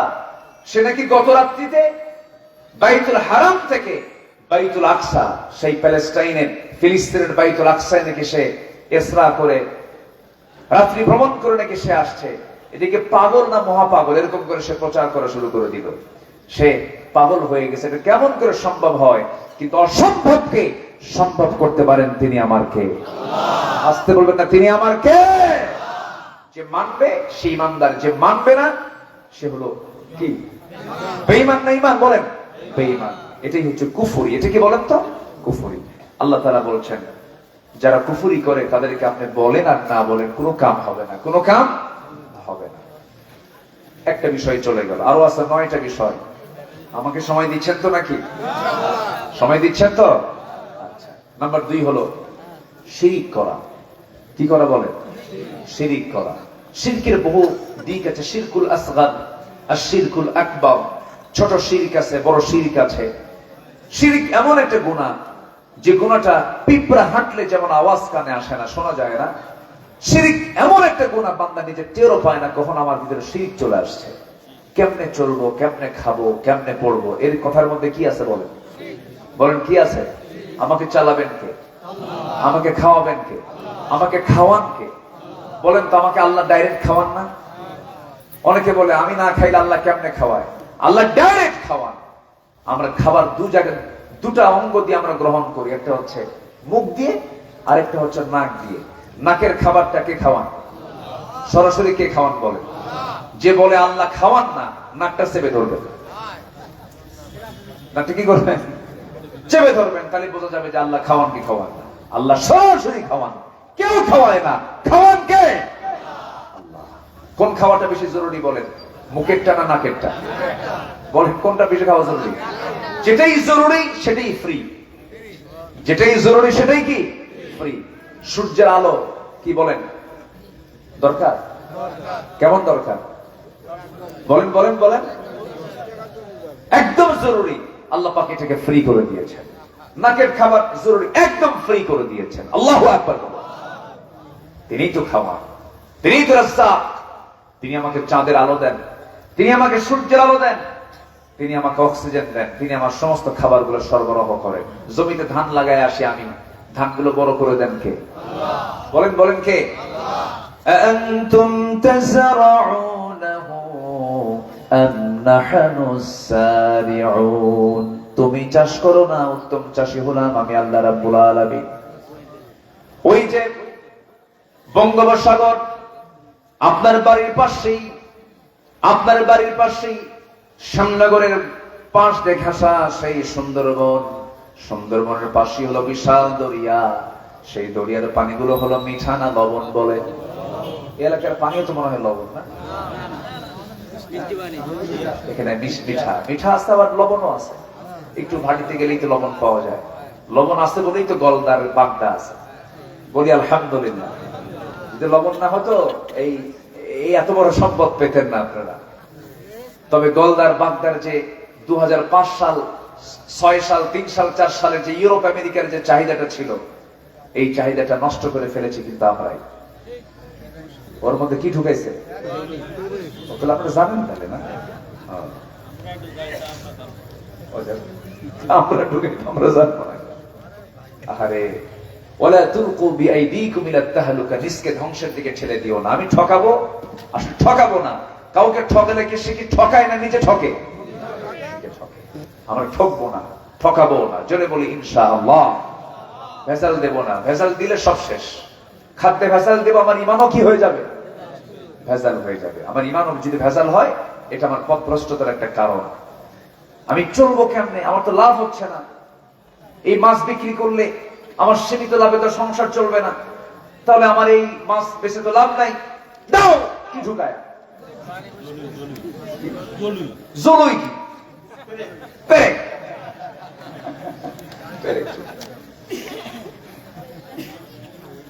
টেকনাফে মাহফিল আমার, টেকনাফ কক্সবাজারের একদম বঙ্গোপসাগরের লাস্ট, ওটা হচ্ছে সেন্ট মার্টিন দ্বীপ যেদিক দিয়ে যেতে হয়, টেকনাফে মাহফিল। ওখানে এক হাজী সাহেবের সঙ্গে আমার দেখা। বললাম আপনি কি করেন? বাবা আমি তেমন কিছু করি না, আমি একটু দানার ব্যবসা করি, দানা বিসি। কি এটা? ইয়াবা। কিসের উপর? কিসের ইয়াবা? বললাম যে আপনার হাজী সাহেব মানুষ, আপনি এটা করেন কেন? বাবা এটা তো আমি নিজে খাই না, তোমার মানুষ খাওয়াই। সে কি করে? পাপকে যে পাপ না মনে করে সে বড় ফাসিক, ঠিক কি না? যে পাপকে বোঝে না যেটা পাপ, ওটা আরেক গোমরাহ, বলা পথভ্রষ্টতা। এটা সম্মানিত ভাইরা, এগুলো করা যাবে না। ইমানদার এগুলো কাজ করতে পারে না। এই যে খরস্রোতা, এই বিশাল লবণ, এই লবণ পানি যখন আল্লাহ পাক ফিল্টারিং করে যখন আকাশে তোলেন, ওটাকে লবণ থাকে? কি হয়? কেমনে হয়? কেমনে হয়? মেশিন কই? মেশিন দেখা যায়? তাহলে মেশিন যদি দেখা না যায়, যে মেশিন দেখা যায় না, সেই না দেখা মেশিনকে বানাইছেন কে? সে আল্লাহকে আপনি দেখবেন কেমনে দুনিয়াতে? কথাটা বুঝে না। অনেকে কয় যে দেখি না আল্লাহকে, বিশ্বাসটা করবো কেমন? আল্লাহকে দেখা দিলেই তো হতো। এই যে ইনু ইনু যেটা পড়ে আছে, কমিউনিস্ট পার্টির নেতা, ওদের দলের মূল ম্যানিফেস্টো হচ্ছে আনসিন ইজ নাথিং। যা দেখা যায় না বিশ্বাস করা যায় না। এই 16 বছর তার মুখে একটাই জিকির ছিল, হলো জঙ্গি। কি ছিল বলেন তো? জঙ্গি। কিছু হলেই জঙ্গি। এই খুলনা বিভাগের তার বাড়ি, এই যে আছে, সমস্যা নেই, থাক। খুলনা বিভাগে তার বাড়ি, ভেড়ামারা বাড়ি। আমার মনে হয় তার মেম্বার ইলেকশন করার মতো জনসমর্থনতার ছিল না।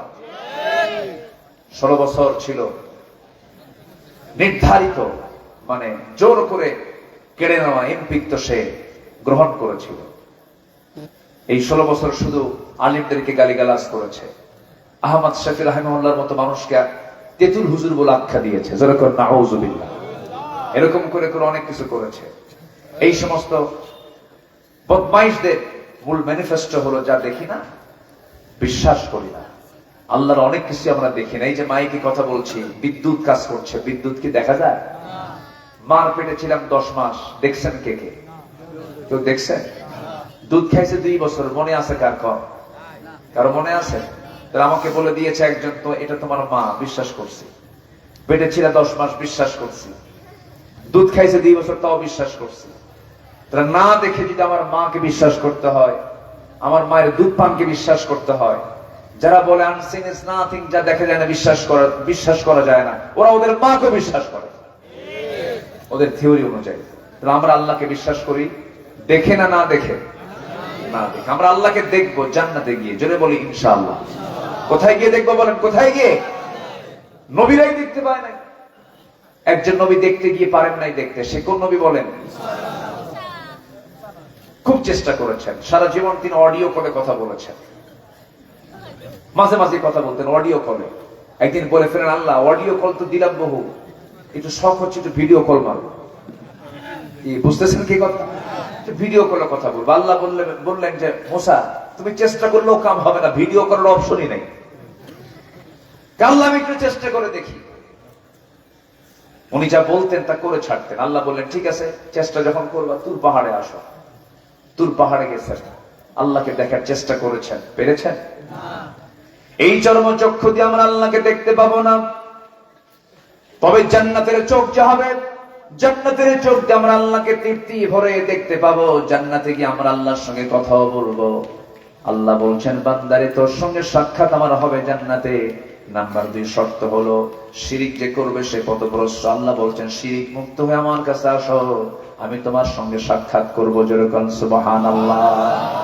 কুফরি করলে দেখা করব না, শিরকের কাজ করে সাক্ষাৎ হবে না। আল্লাহ রাব্বুল আলামিন বলেন, ফামান কানা ইয়ারজু লিকা রাব্বিহি ফালইআমাল আমালান সালিহান ওয়া লা ইউশরিক বিইবাদাতি রাব্বিহি আহাদা।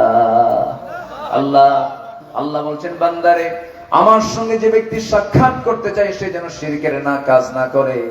শিরকের কাজ না করে যদি নেক আমল করে আসতে পারে, আমি আল্লাহ নিজে ওই বান্দার সঙ্গে জান্নাতে সাক্ষাৎ করব। যেরকম সুবহানাল্লাহ। আমার সঙ্গে সাক্ষাৎ করার জন্য প্রস্তুত আছেন কে? আসতে বলবেন না কে? কিন্তু শর্ত হলো শিরিক মুক্ত হয়ে যেতে হবে এবং ভালো নেক আমল নিয়ে যেতে হবে। ওই বাগদা চিংড়ির মধ্যে কি ঢুকানো যাবে না? ঢুকানো যাবে না। কারো জমির আইল ঠেলা যাবে না, ওজন কম বেশি করা যাবে না, অন্যের বউ নিয়ে মজা করা যাবে না, আকাম কুকাম করা। অন্যের বউ নিয়ে মজা করা লোক আছে না নাই? নিজের বউ ভাল লাগে না, নিজের বউ ভাল লাগে না, আকাম কুকাম করে বেড়ায়, শয়তানি করে বেড়ায়, এগুলো করা যাবে না। ইমানদার এগুলো করবে না। ইমানদার এগুলো করলে ইমান থাকে না, তখন সে পথভ্রষ্ট হয়ে যায়, ফুসুকি হয়ে যায়, সে ফাসিক হয়, সে জালিম হয়। ঠিক কিনা?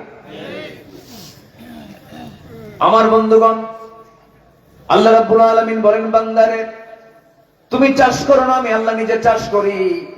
সুন্দর করে তুমি ধান লাগায় দিয়ে আসো, সেই ধানের পানির দরকার। গতকালকে আল্লাহ পানি দিছিল, দেয় না? মন খারাপ করছেন মনে হয় আপনার? মন খারাপ করছেন? পানির দরকার আছে না নাই?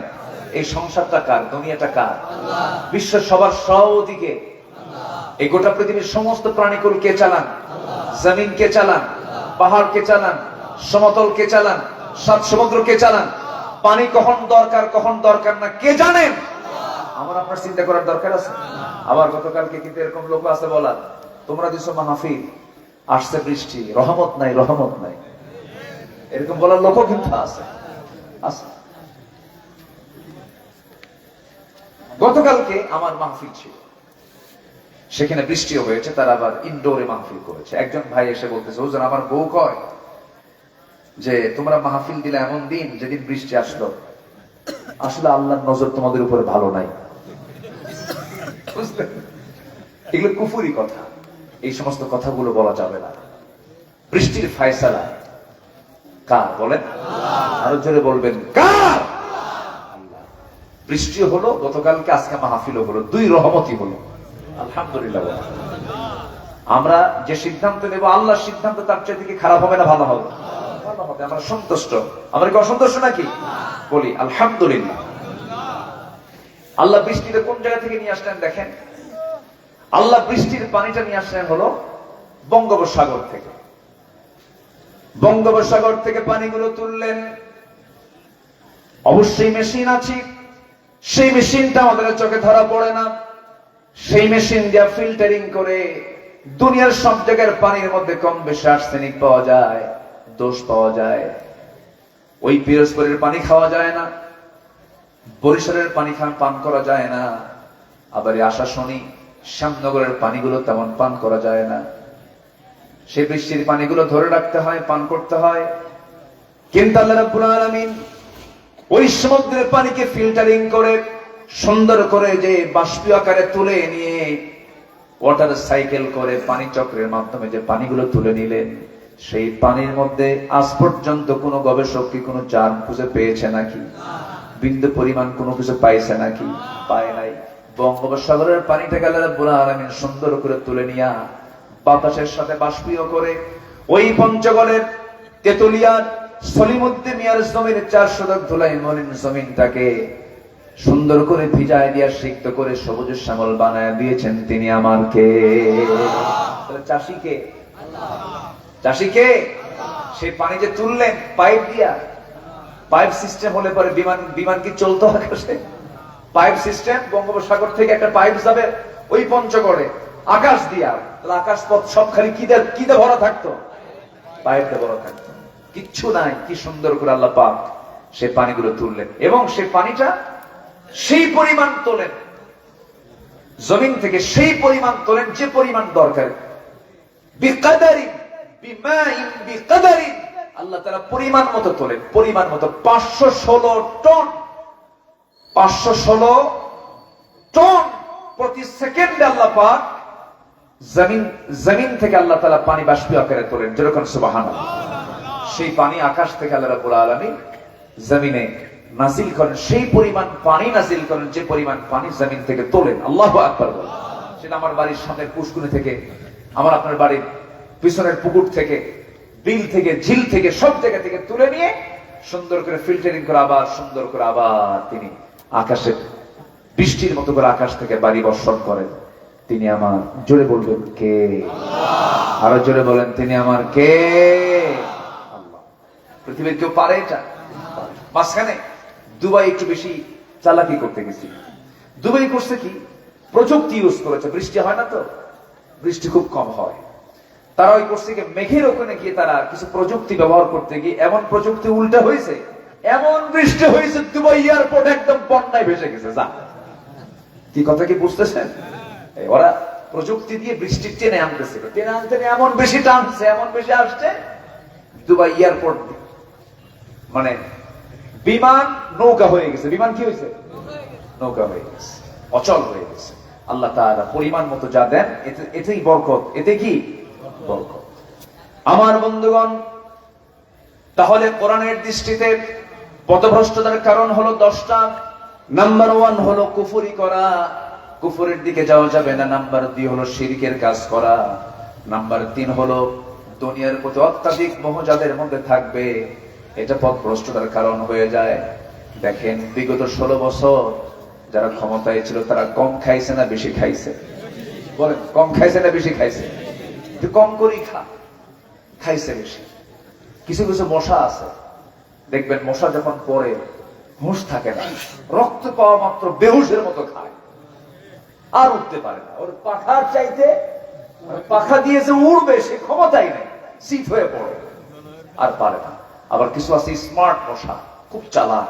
আগে সলিমন্দির দিকে তাকায়, মানে গতিবিধি দেখে ও কোন দিকে তাকায় আছে, আস্তে করে পড়ে, সুন্দর করে আগে এনেস্থেসিয়া করে। কি করে? কি করে? এনেস্থেসিয়া, অর্থাৎ মেডিকেলের ভাষা বললাম, এটা হচ্ছে অজ্ঞান করে। অজ্ঞান করে, ওই চামড়াটা অজ্ঞান করে যেন আমি হুল ফুটালে যেন সলিমন্দি না টের পায়। সুন্দর করে এনেস্থেসিয়া করে, এরপরে ধীরে ধীরে ধীরে ধীরে সে তার হুলটা ফুটায় দেয়, ভিতরে গভীরে চলে যায়, রক্তগুলোকে শোষণ করতেছে। পরিমাণ মতো নিয়ে খায়া চত্বর উঠে যায়। বসলো কখন, উঠলো কখন, বোঝার কায়দা। এটা স্মার্ট মশা। কি মশা বলে? স্মার্ট মশা। কিন্তু ওই যে স্যাঁতরা মশা কিছু আছে, এমন খাওয়া খায়, হুঁশ নাই, উঠতে পারে না। এই 16 বছর ছিল হলো স্যাঁতরা মশা বলেছে। কি মশা ছিল? স্যাঁতরা মশা। আল্লাহ পাক, ইন্নাল্লাহা লা ইস্তাহি আন ইয়াদরিবা মাসালান মা বাউদাতান, আল্লাহ তাআলা মশার উদাহরণ দিয়েছেন কোরআনে কারীমের মধ্যে। যেরকম সুবহানাল্লাহ, বাউদাতান, মশার কথা বলেছেন। দেখেন, মশাকে ছোট চোখে দেখার কোনো সুযোগ নাই, মশার উদাহরণ দেওয়ার কারণ আছে। নাম্বার 1 হলো, দেখেন মশা পড়লো, এনেস্থেসিয়া করলো, দেখেন কত আল্লাহ তাআলা তার মধ্যে কতগুলো গুণ দিয়েছে, তার বাঁচার জন্য সিকিউরিটি দিয়েছেন। এনেস্থেসিয়া করে মশাগুলো রক্তগুলো শোষণ করলো, বংশবৃদ্ধির জন্য, প্রজনন বৃদ্ধির জন্য। মশা কিন্তু স্ত্রী মশা কামড়ায়, বাউদাতান, স্ত্রীলিঙ্গের কথা আসছে এখানে। এরপরে রাতের বেলা ঘুমিয়ে পড়বেন, রাতের বেলা যখন ঘুমাতে যাবেন, দেখতেছেন চতুর্দিকে তাকায়, দেখেন আলো দিয়ে দেখলেন কোথাও কোনো মশা নেই, একটা মশা আপনার চোখে পড়লো না। শুধু লাইটটা বন্ধ করে শুইতে গেছেন, বালিশে মাথা রেখেছেন, 10 মিনিট যেতে না যেতেই 4-5টা মশা এসে কানের কাছে এসে সারে গামা পাদানিশা শুরু করে। কিনা বলেন? শুরু হয়ে গেছে। এটা আসলো কোন জায়গা থেকে? লাইট বন্ধ করলাম, ওর চোখ কেমনে ও দেখলো? বিজ্ঞান বলতেছে প্রত্যেকটা মশা 75 থেকে 80 ফুট দূর থেকে টের পায় এটা কোন সলিমদ্দি এখানে শুয়ে আছে, কোন সলিমদ্দি, কোন মানুষ এখানে আছে। 75 ফুট দূর থেকে সে টের পায় এখানে কোন মানুষ আছে। আল্লাহু আকবার বলে। কত ফুট দূর থেকে? 75 ফুট দূর থেকে। আবার আমার কানের কাছে, নাকের কাছে এসে যে ভন ভন ভন ভন যে আওয়াজটা হয়, এটা তার কণ্ঠের আওয়াজ না, এটা তার গলার আওয়াজ নয়, ভোকাল কর্ডের আওয়াজ নয়, এটা হচ্ছে তার 2 পাখার আওয়াজ। দুই পাখা দিয়ে সে উঠতে থাকে, নড়তে থাকে। বিজ্ঞান বলতেছে, প্রাণী বিজ্ঞান বলছে, প্রত্যেকটা মশা তার হাতের যে পাখাগুলো ঝাপটান মারে, প্রতি সেকেন্ডে তার পরিমাণ হলো 400 থেকে 500 বার। 400 থেকে 500 বার। আজ পর্যন্ত একটা মেশিন আবিষ্কার হয় নাই যে মেশিন একটা মশার পাখার চাইতে দ্রুত গতিতে ঘুরতে পারে। সুবহানাল্লাহ বলবেন না? যারা বলেন সুবহানাল্লাহ। কাফেররা কয় ফায়াকুলুনা মাযা আরাদাল্লাহু বিহাযা মাসালা, তোমাদের আল্লাহ এই মশার উদাহরণ দিয়ে এখানে কি লাভ পাইছে? দেখ কি লাভ পাইছে। আল্লাহু আকবার। সত্য মশার মধ্যে আল্লাহ পাক কত কি রেখে দিয়েছেন। সর্বশেষ এই মশার কামড় খায় বিদায় নিয়েছিল কে? কে বলেন, কে বিদায় নিয়েছিল? উদাহরণ ঠিক আছে না বেঠিক আছে? কোন মশা খাইছিল? কোন মশা? ন্যাংরা না, অটিস্টিক। কি মশা খাওয়া? অটিস্টিক। ন্যাংরা তো হয়তো কোনো কারণে তার পা শুধু বিকল হয়েছে, পা শুধু হয়তো ভাঙছে, কিন্তু পা না, ওর মাথা থেকে একদম পা, নার্ভিং প্রবলেম। কি প্রবলেম? নার্ভিং ডিসঅর্ডার। মানে মাথা থেকে পা পর্যন্ত অটিস্টিক বাচ্চা আছে না কিছু, ওদের মাথা থেকে পা প্রত্যেকটা অঙ্গ প্রত্যঙ্গ গুলো কি অচল, আঁকা বাঁকা, মানে নার্ভিং, মানে নার্ভ গুলো সক্রিয় না। তো আল্লাহ তাআলা ন্যাংরা মশা পাঠান নাই, আল্লাহ পাক নমরুদকে প্রতিহত করার জন্য দিয়েছেন কি মশা বলেন? প্রতিবন্ধী, অটিস্টিক মশা। আল্লাহু আকবার বলেন। আল্লাহ বলছেন, নমরুদ তুই খুব শক্তিশালী হয়ে গেছিস, আমার খলিলকে মূর্তি ভাঙ্গার অপরাধে অপরাধী করে শিরকের বিরুদ্ধে আন্দোলন করার কারণে আমার খলিলকে তুই আগুনে পুড়িয়ে মারার সিদ্ধান্ত নিয়েছিলি। আমি সেখান থেকে বাঁচায় দিয়া আমার খলিলকে মর্যাদায় বসায়া তোকে অটিস্টিক মশা দিয়ে বিদায় করে দিলাম। আল্লাহর ক্ষমতা আছে না নয়? আল্লাহ এখনো আছেন, আল্লাহ এখনো আছেন। খুব নিকটবর্তী সময় আল্লাহ পাক তার দেখিয়ে দিয়েছেন আমি আল্লাহ আছি। যেরকম সুবহানাল্লাহ, যেরকম সুবহানাল্লাহ। বদর যুদ্ধের দিন এক অসম যুদ্ধ, কোথায় 1000 সৈন্য, অস্ত্র শস্ত্র, ঘোড়া, সব খাবার রসদ সব আছে। আমার নবীজি মাত্র 313 জন সাহাবীকে নিয়ে, তাও 16টা রোজা রাখছেন, শরীর দুর্বল। মক্কা থেকে মদিনা হিজরত করেছেন, একদম শারীরিক ভাবে, আর্থিক ভাবে, সব দিক থেকে দুর্বল সাহাবীরা। তাদেরকে নিয়ে 313 জন সাহাবী নিয়ে যখন আল্লাহর অর্ডার পেলেন যুদ্ধে যেতে হবে, নবীজি বললেন, সাহাবীরা আজকের যুদ্ধের দিনে তোমরা রোজাটা ভেঙে ফেলো। সাহাবীরা রোজাও রাখবো, যুদ্ধ করবো না, রোজা পরে রাখতে পারবে। ফাইদাতুম মিন আইয়ামিন উখর, রোজাটা ভাঙবো, যুদ্ধে ঝাঁপিয়ে পড়তে হবে। যুদ্ধে ঝাঁপিয়ে পড়লেন। ওই যুদ্ধের দিন সরাসরি সাহায্য করেছেন তিনি কে? আল্লাহ। আসতে বলবেন না, তিনি কে? আমি প্রায় প্রায় একটা কথা বলি, আমরা হয়তো ভাবতেছি আমরা মাত্র 20 কোটি, প্রতিবেশীটা আছে 200 কোটি, আমরা মনে হয় পারবো না। আল্লাহ নিজেই অফার দিচ্ছেন, ইয়াকুম মিনকুম 20 সাবিরুন ইয়াগলিবু 200। তোমরা যদি 20 জন ঈমানদার হও, 200 জনের উপর আমি আল্লাহ বিজয় দিয়ে দেব। আল্লাহ নিজে বলে দিচ্ছেন, কোনো টেনশন নাই। আমাদের সংখ্যা যা আছে, বিজয় হওয়ার মতো সংখ্যা আছে, শুধু ভেজাল মুক্ত ঈমান আনতে হবে। আল্লাহু আকবার বলেন। পথভ্রষ্টতার পথগুলো ছাড়তে হবে, কুফরি ছাড়তে হবে, শিরিক ছাড়তে হবে, দুনিয়ার অত্যাধিক মোহরগুলো ছাড়তে হবে। আল্লাহ আমাদের সাহায্য করবেন। সাহায্যের জন্য কে আছেন? আল্লাহ আছেন। বদরে সাহাবীরা রওনা দিলেন, 313 জন সাহাবী। আল্লাহ তাআলা এই সচক্ষে 2009 সালে আল্লাহ পাক আমাকে প্রথম দেখিয়েছেন বদরের প্রান্তর। বদরে গিয়েছিলাম, বদরে সেখানে বিশাল বিশাল পাহাড় আছে, বালুর পাহাড়, সেখানে শুধু বালু দিয়ে ভরা। বালুর মধ্যে পা ডেবে গেলে মানুষ হাঁটতে পারে না, অসহায় হয়ে যায়। সাহাবীরা হাঁটতে পারছেন না, পা বারবার ডেবে যাচ্ছে। সাহাবীরা বলছেন, ইয়া রাসূলুল্লাহ, রমজান মাস অর্ধেক পর্যন্ত রোজা রাখলাম, শরীরে কোনো শক্তি নাই, যুদ্ধ করতে আসছি, 2টা পা বারবার বালুতে ডেবে যাচ্ছে, যুদ্ধ করব কেমনে? আপনি আল্লাহর কাছে সাহায্য করুন। আমার নবীজি 2টা হাত উঁচু করে আকাশের মালিকের দিকে তাকায় সাহায্য চাইলেন। আকাশে খণ্ড মেঘ জমা হলো, কালো মেঘ আসলো, বৃষ্টি নাজিল হলো। বালুর উপরে যখন বৃষ্টির পানি পড়ে তখন বালু কি হয়? আস্তর কি হয় বলে? ওইদিকে কাফের মুশরিকরা যে পাশে দাঁড়ানো ছিল, সেই জায়গাটা ছিল হলো আঠাল মাটির জায়গা, শক্ত মাটির জায়গা। শক্ত মাটিতে যখন পানি পড়ে তখন কি হয়? ইসলাম হয়ে যায়। আল্লাহ সাহায্য নাযিল শুরু হয়ে গেল। ওয়ালাকাদ নাসারাকুমুল্লাহু বিবাদরিন ওয়া আনতুম আদিল্লাহ। যুদ্ধ শুরু হয়ে গেছে। সাহাবায়ে কেরাম প্রস্তুতি নিয়ে ফেলেছেন। যুদ্ধের এক পর্যায়ে দেখা গেল কাফেরদের পরাজয় হয়ে গেছে। আবু জেহেলকে আল্লাহ রাব্বুল আলামিন দুনিয়া থেকে নিশ্চিহ্ন করেছেন। কোন প্রাপ্তবয়স্ক সাহাবীর হাতে নয়, দুইটা শিশুর হাতে তাকে দুনিয়া থেকে বিদায় করে দিয়েছেন। মুআজের মাধ্যমে আবু জেহেলের ইনিংস শেষ হয়ে গেছে। আবু জেহেল ইতি দুনিয়া থেকে বিদায় সে নিয়ে নিয়েছে।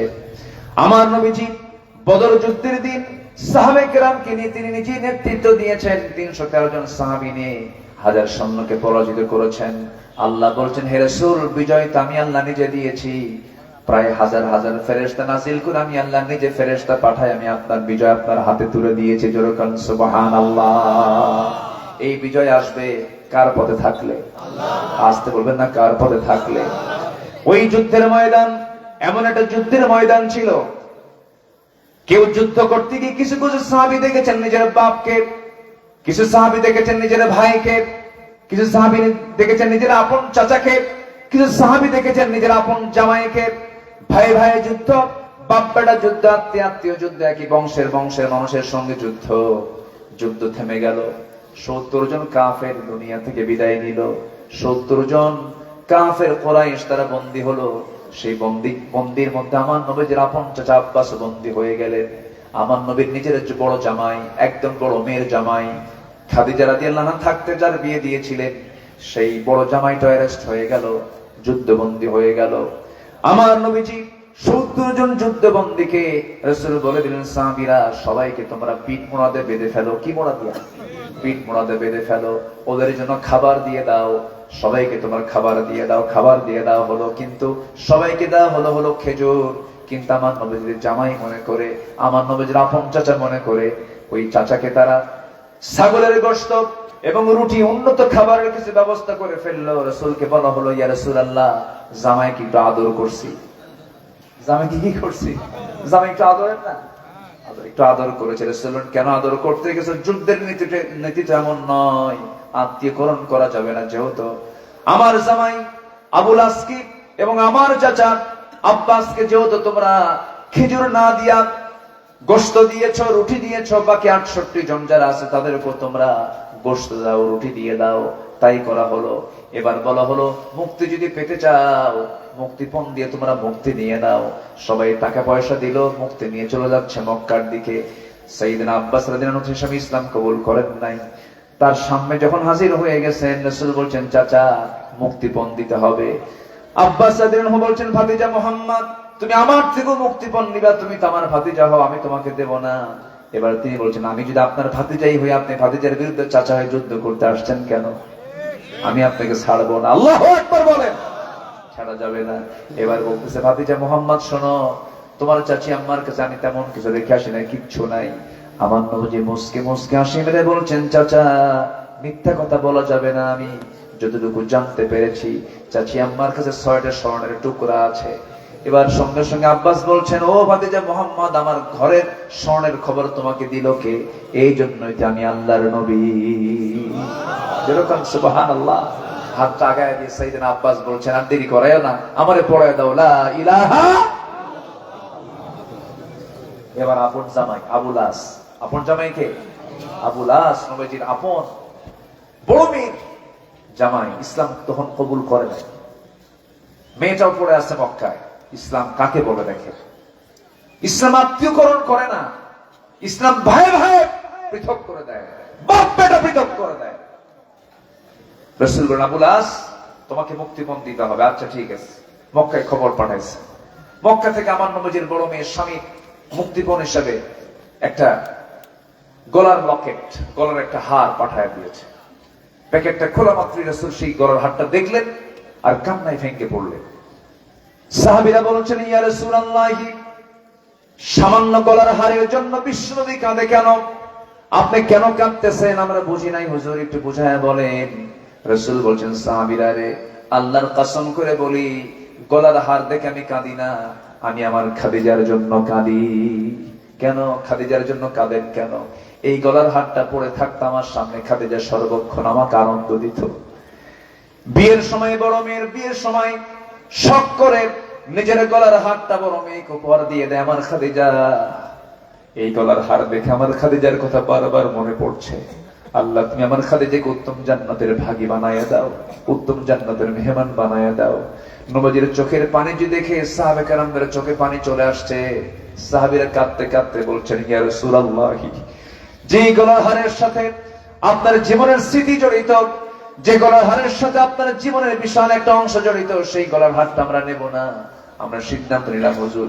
রাসূল বলেন, তাই যদি হয় ঠিক আছে, তাই করো। এবার বলছেন, আবুল আস, আল্লাহর আয়াত নাযিল হয়ে গেছে, মুশরিকের ঘরে ঈমানদার নারী থাকতে পারবে না। তোমার মুক্তিপণ হলো মক্কায় চলে যাবে। মক্কা যাওয়ার সঙ্গে সঙ্গে আমার মেয়েকে তালাক দিয়া আমার মেয়েকে আমার ঘরে পাঠাইয়া দিবা। ইসলাম তেমন একটা ধর্মের নাম, ইসলাম আছে, সম্পর্ক আছে। ইসলাম নাই, সম্পর্ক। তালাক দিয়ে দিবা। তালাক কি ভালো? বলেন তালাক কি ভালো? কি দেখে নেই, তালাক ইসলাম আগে দরকার না তালাক দরকার? বলেন কোনটা আগে দরকার? ইসলাম আগে দরকার। সম্পর্ক রক্ষা করার আগে দরকার না ইসলাম রক্ষা করার আগে দরকার? তালাক দিয়ে দাও, আমার মেয়েকে আমার বাড়িতে পাঠায় দাও। তোমার ঈমান নাই, বেঈমানের ঘরে ঈমানদার থাকতে পারে না। আল্লাহু আকবার, আল্লাহু আকবার বলে। আমার নবীজি বলে দিলেন, আবুল আস চলে গেছে। অনেক লম্বা কথা, সময় তো নাই। বলতে হবে, বলতে হবে। মাশাআল্লাহ, বলি আলহামদুলিল্লাহ। বলতে হবে, বলো, ঠিক আছে না? আপনাদের ভাষাগুলো খুব সুন্দর। বলো শব্দটা আপনাদের ভাষার গহনা। ভাত খেয়ে যাবেন বলো, আছে না? ভাত খেয়ে যাবেন বলো। আবার রাজশাহীর মানুষের ভাষার গহনা হলো অতিরিক্ত একটা শব্দ বলে, কোথায় যাচ্ছ গো? গো শব্দটা ওরা বলে। কি করছো গো? কোথায় যাচ্ছ গো?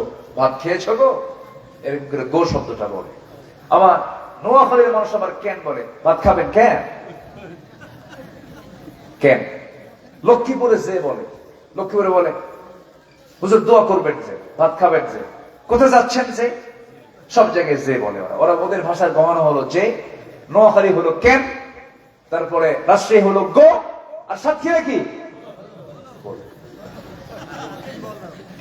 এটাই হলো ভাষার গহনা, ভাষার সৌন্দর্য। বলি আলহামদুলিল্লাহ। এই ভাষাগুলো কে দিয়েছেন? কে দিয়েছেন? আল্লাহ দিয়েছেন। সময় তো চলে যাচ্ছে সময়ের গতিতে। পথভ্রষ্টতার কারণ আমি কয়টা বলেছি বলেন? 10টা। মোট কয়টা বলেন তো? 10টা। নাম্বার 1 হচ্ছে কুফর, নাম্বার 2 হচ্ছে শিরিক, নাম্বার 3 হচ্ছে দুনিয়ার প্রতি অত্যাধিক মোহ। দুনিয়ার প্রতি যে মোহ থাকবে না তা না। আপনার যদি মোহ না থাকে আপনি ব্যবসা করতে পারবেন না। মোহ যদি না থাকে আপনি সংসার করতে পারবেন না। বইয়ের প্রতি টান যে স্বামীর নাই, সংসার হবে? তাহলে এই মোহটা কে দিয়েছেন? কিন্তু এই মোহটা জায়েজ। নিজের বউয়ের সঙ্গে যে আপনার আকর্ষণ, এটা আকর্ষণ জায়েজ না না জায়েজ? সেটা কি নিজের বউ না অন্যের বউ? নিজের বউ। অন্যের বউয়ের মধ্যে আকর্ষণ আছে, কিন্তু এটা কি বৈধ না অবৈধ? ওটা হয়ে গেছে কম না বেশি? বলেন কি হয়েছে? বেশি হয়ে গেছে। অত্যাধিক মোহ, এটা হচ্ছে পথভ্রষ্টতার কারণ। নিজের বউ নিয়ে থাকো, অন্যের বউয়ের দিকে তাকায় না। অন্যের বউয়ের দিকে যদি তুমি তাকাওই যদি, তাহলে ওই দিকে না তাকায় বৈধ পন্থা আরেকটা মহিলা বিয়ে করে আনো। তাতেও যদি তোর কলিজা না ভরে, এরপর আরেকটা, এরপরেও যদি কলিজা না ভরে আরেকটা। কয়টা? বলেন কয়টা? তাও অন্যদিকে তাকায় না। হ্যাঁ, ওই যে কয় খাতি দেওয়া লাগবে না বলতেছে। জি, ফাওয়াহিদাতান, এই যে এটা খাতি দেওয়া লাগবে না বললেন, যে এটা আল্লাহর কথা। ফাইন খিফতুম আল্লা তা'দিলু ফাওয়াহিদাতান, তুমি যদি আশঙ্কা করো যে এই 4টার মধ্যে তুমি সমতা রক্ষা করতে পারবে না, সেক্ষেত্রে একটাই নিরাপদ। আলহামদুলিল্লাহ বলে। আমার মায়েরা খুব খুশি, হুজুর ভালো ওয়াজ করছেন। একটাই ভালো, একটাই উত্তম। কে বলেছেন? কে বলেছেন? আল্লাহ বলেছেন। তবে হ্যাঁ, ফিতনা থেকে বাঁচার জন্য, নিজের জিনা থেকে বাঁচার জন্য, অথবা অসুস্থতা হয় কিনা বলেন, প্রবলেম হয় কিনা বলেন, যদি কোনো স্ত্রীর পেটে যদি বাচ্চা না আসে, এটা একটা কারণ হতে পারে। অথবা উনি মাযুর হয়ে গেছেন, এটা কারণ হতে পারে। বিভিন্ন কারণকে ইস্যুকে সামনে রেখে আল্লাহ পাক এই অপশনটা রেখে দিয়েছেন। কিন্তু শুধুমাত্র যৌন চরিতার্থ উদ্দেশ্যে বিয়ে করা ঠিক নয়। এর জন্য অনেকগুলো দিক আছে, কারণ আছে, গ্রাউন্ড আছে। বিয়ে যদি করতে হয় দুইটা তিনটা চারটা, রাসূল বিয়ে করেছেন, একাধিক যে বিয়ে করেছেন, কুমারী না বিবাহিতা, কুমারী না বিধবা, বিধবা। তাহলে বিধবা কয়েকটা নিয়ে আসেন, বিধবা যদি নিয়ে আসেন তাহলে ভালো। এবং আপনার বয়সের চাইতে যেন 15 বছরের বড় হয়, এটা আরো ভালো সুন্নত। এটা কি সুন্নত বলে কি? এটা কি মানে পিওর সুন্নত না বলেন? আপনার বয়স 25 হয়, 40 বছর একটা মহিলা বিয়ে করে আনবেন, এটার ভালো সুন্নত। সুন্নত সুন্নতি হুজুর, রাসূল তো বিয়ে 4টা করছে, সুন্নত 4টে বিয়ে করা সুন্নত। তো 4টে রাসূল বিয়ে করছেন তো তালাক প্রাপ্ত করেছেন, বিধবা করেছেন, বয়স্কা করেছেন। এমনও স্ত্রী ছিল আমার নবীর জীবনে যাদের কোনো যৌবনই ছিল না, শুধু স্ত্রীত্বের মর্যাদা দিয়ে তাদেরকে ঘরে আনছেন। আল্লাহু আকবার। একটা ছায়া দিয়েছেন, একটা ছাতা হয়ে রাসূল তাদের পাশে তাদের হকগুলো আদায় করেছেন। তাহলে মোহ থাকবে নারীর প্রতি, মোহ থাকবে অর্থের প্রতি, সেটা হবে অবৈধ না বৈধ। নিজের সম্পদের দিকে আপনি তাকান, সমস্যা না। অন্যের সম্পদের দিকে তাকানো যাবে না। নিজের স্ত্রীর দিকে তাকাবো, সমস্যা না। অন্যের স্ত্রীর দিকে তাকানো যাবে না। অন্যের দিকে তাকালে এটা অত্যাধিক হয়ে গেল, এটা জুলুম হয়ে গেল। নাম্বার 4 হলো শয়তানের প্ররোচনা। অনুসরণ যদি কেউ করে সে পথভ্রষ্ট হয়ে যাবে। শয়তান বিভিন্ন চমক দেখাবে। শয়তান বলে লটারি ধর, কি ধর আছে কিনা? এগুলো কার কার প্ররোচনা? এগুলো বলেন তো। শয়তানের প্ররোচনা। তাসের আসরে বসে যান, বেশিক্ষণ পরিশ্রম করা লাগবে না, ব্রেন খাটায় এনে জুয়া খেল, ক্যাসিনো খেল, এগুলো কাজগুলো করবি। শয়তান এগুলো চমক লাগায় দেয়। এই সমস্ত কাজ হচ্ছে পথভ্রষ্টতার কারণ। নাম্বার 5 হলো আল্লাহর আয়াত বিধিবিধানকে নিজেরা পাক বিতণ্ডা করবে, তারা পথভ্রষ্ট হয়ে যাবে। বলবে যে আয়াতের মধ্যে আল্লাহ এই কথা বলছে কেন? এরকম বলার লোক আছে না? বলেন তো, আছে। নাম্বার 6 হলো অহংকার বসে আল্লাহর হুকুমকে যদি কেউ অমান্য করে সে পথভ্রষ্ট হয়ে যাবে। নাম্বার 7 হলো জুলুম যারা করবে সে পথভ্রষ্ট হয়ে যাবে। এই 16 বছর নিরীহ নিরপরাধ মানুষের প্রতি যে অত্যাচারগুলো করা হয়েছে, যে মামলাগুলো করা হয়েছে, যে হুমকি ধামকি গুলো দেওয়া হয়েছে, যে সমস্ত অত্যাচারগুলো করা হয়েছে, বিনা কারণে জেল খাটানো হয়েছে, কোনো দোষ নাই, বছরের পর বছর জেল খাটলো, বইয়ের হক আদায় করতে পারলো না, ছেলে মেয়ের হক আদায় করতে পারলো না, বাপ মার হক আদায় করতে পারলো না। এই সমস্ত বিশাল অপরাধের জন্য শাস্তি পেতে হবে কার আদালতে? আল্লাহর আদালতে। এগুলো পথভ্রষ্টতার পথ। জুলুম করা মানে পথভ্রষ্ট হয়ে যাওয়া। নাম্বার 8 হলো মানুষকে আল্লাহর পথ থেকে বিচ্যুত করার চেষ্টা করা, নিজেও না মানা, আবার মানুষকে না মানতে বাধ্য করে তাগুতের পথ যারা অবলম্বন করবে, এটা পথভ্রষ্টতার পথ। নাম্বার 9 হলো নবীজির বিরুদ্ধে চারণ করা, নবীর বিরুদ্ধে কথা বলা। নাম্বার 10 হলো ঈমান আনার পর বারবার কুফরিতে প্রত্যাবর্তন করা। ইন্নাল্লাযীনা কাফারু বা'দা ঈমানিহিম সুম্মা ইজদাদু কুফরান লান তুকবালা তাওবাতুহুম ওয়া উলাইকা হুমুদ দাল্লুন।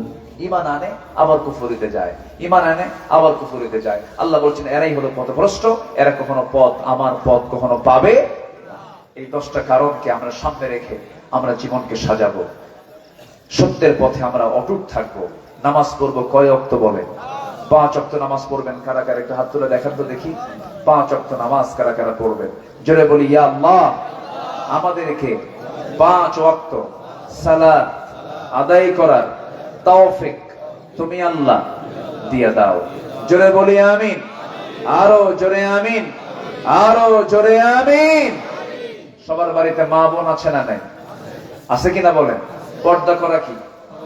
কিসের পর্দা? দরজা, জানালা? কিসের পর্দা বলেন? দেহের পর্দা। বলেন তো, বাড়ির যে দরজার পর্দা দেখা যায় খুব সুন্দর, কিন্তু মোটা মোটা পর্দা, খুব ভালো পর্দা। কিন্তু গা ঢাকার জন্য যে কাপড় চোপড়, সেই কাপড় চোপড় কি মোটা কাপড় না পাতলা কাপড়? ডিজাইন ছাড়া, ডিজাইন সহ, ডিজাইন সহ। বোরকার ভিতরে আবার ডিজাইন লাগায়, বোরকার মধ্যে আবার আয়না লাগায়। কি লাগায়? আয়না। আয়না মানে আসল। এই সমস্ত ডিজাইন হলো বোরকা পরা জায়েজ মেয়েরা এক কালারের বোরকা পরবে। কয় কালার? কালো, কালো গোলাপ কাকের মতো যেন দেখা যায় এই জাতীয় বোরকা পরতে হবে। এরপরে পর্দার বিষয়টা পুরুষের জন্য যেমন হুকুম, নারীর জন্য তেমন হুকুম।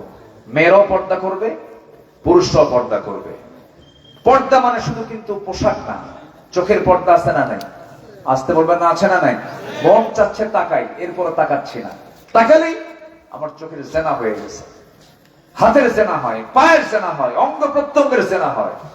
এখান থেকে আমাকে বাঁচতে হবে, আমার মা বোনদেরকে বাঁচাতে হবে। একটা নারী 4 জন পুরুষকে জাহান্নামে নিয়ে যাবে, স্বামীকে নিয়ে যাবে, অতএব স্বামীকে সচেতন হতে হবে। একটা নারী বড় ভাইকে নিয়ে যাবে, বড় ভাইকে সতর্ক থাকতে হবে। একটা নারী বাপকে জাহান্নামে নিয়ে যাবে, বাপকে অবশ্যই সতর্ক থাকতে হবে।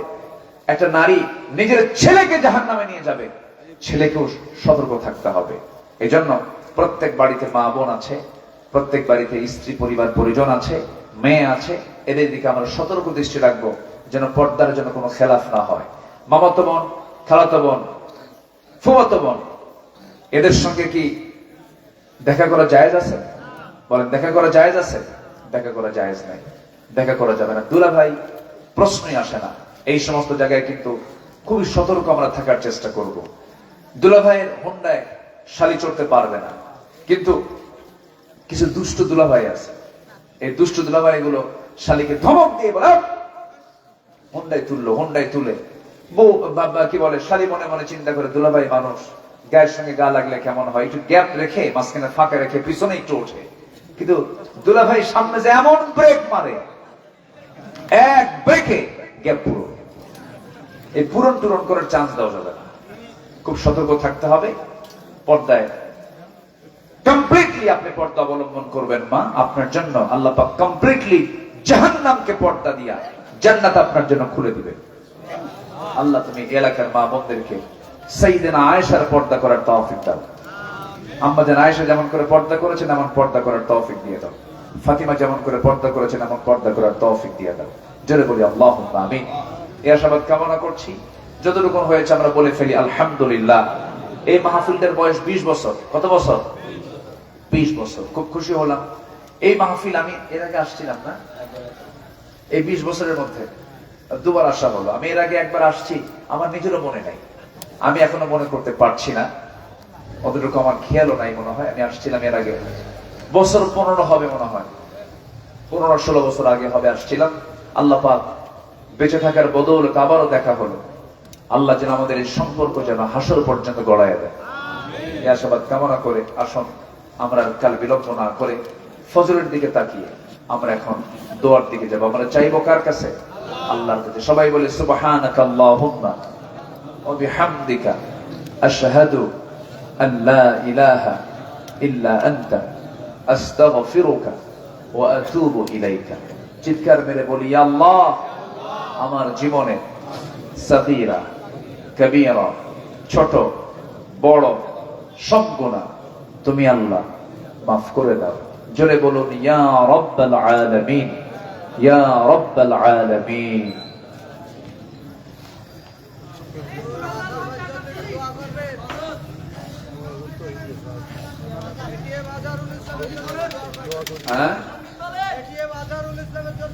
জি জি, আমরা নামাজের মতো করে একটু বসি, নামাজের মতো করে বসি সবাই।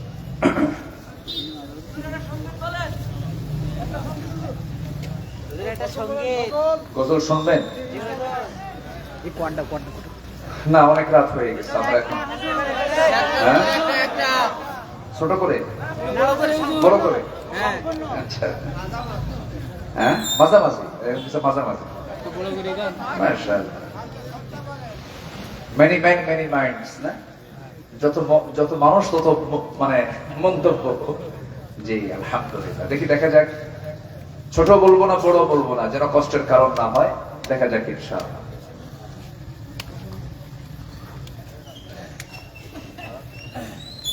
রাসূলকে নিয়ে আমরা একটা গজল বলার চেষ্টা করছি। এই লোকে কবর ধারে আধার চিড়ে চিনিস না কি রে, ওকে ও মা আমেনার কোল জোড়ে চাঁদ জানিস না কি রে এলোকে কবর ধারে আধার চিরে চিনিস না কি রে ওকে ও মা আমেনার কোল জোড়ে যা জানিস না কি রে মুতালিব আজকে কেন বেহুশ হেন বক্ষে খুশির বান বেদনার সুপ্ত ক্ষতে হাত বুলাতে কারে আগমন সাহারার হৃদয় ভরা ঝরনা ধারা বইল না কি রে এলোকে কবর ধারে আধার চিরে চিনিস না কি রে সে কে মুহাম্মদ সাল্লাল্লাহু আলাইহি ওয়াসাল্লাম বাগিচায় ছন্দ বিলায় বুলবুলি হায় আজ সে দিওয়ানা চুমু খায় প্রেমের ভাষায় গভীর নেশায় পরওয়ানা গোলাপের অধর ভরে খুশবু ঝরে রয় না বাকি রে এলোকে কবর ধারে আধার চিড়ে চিনিস না কি রে ওকে ও মা আমেনার কোল জুড়ে যা জানিস না কি রে জানিস না কি রে জি আমরা এখন দোয়া করি আল্লাহর কাছে চাই আল্লাহুম্মা আমিন ربنا ظلمنا أنفسنا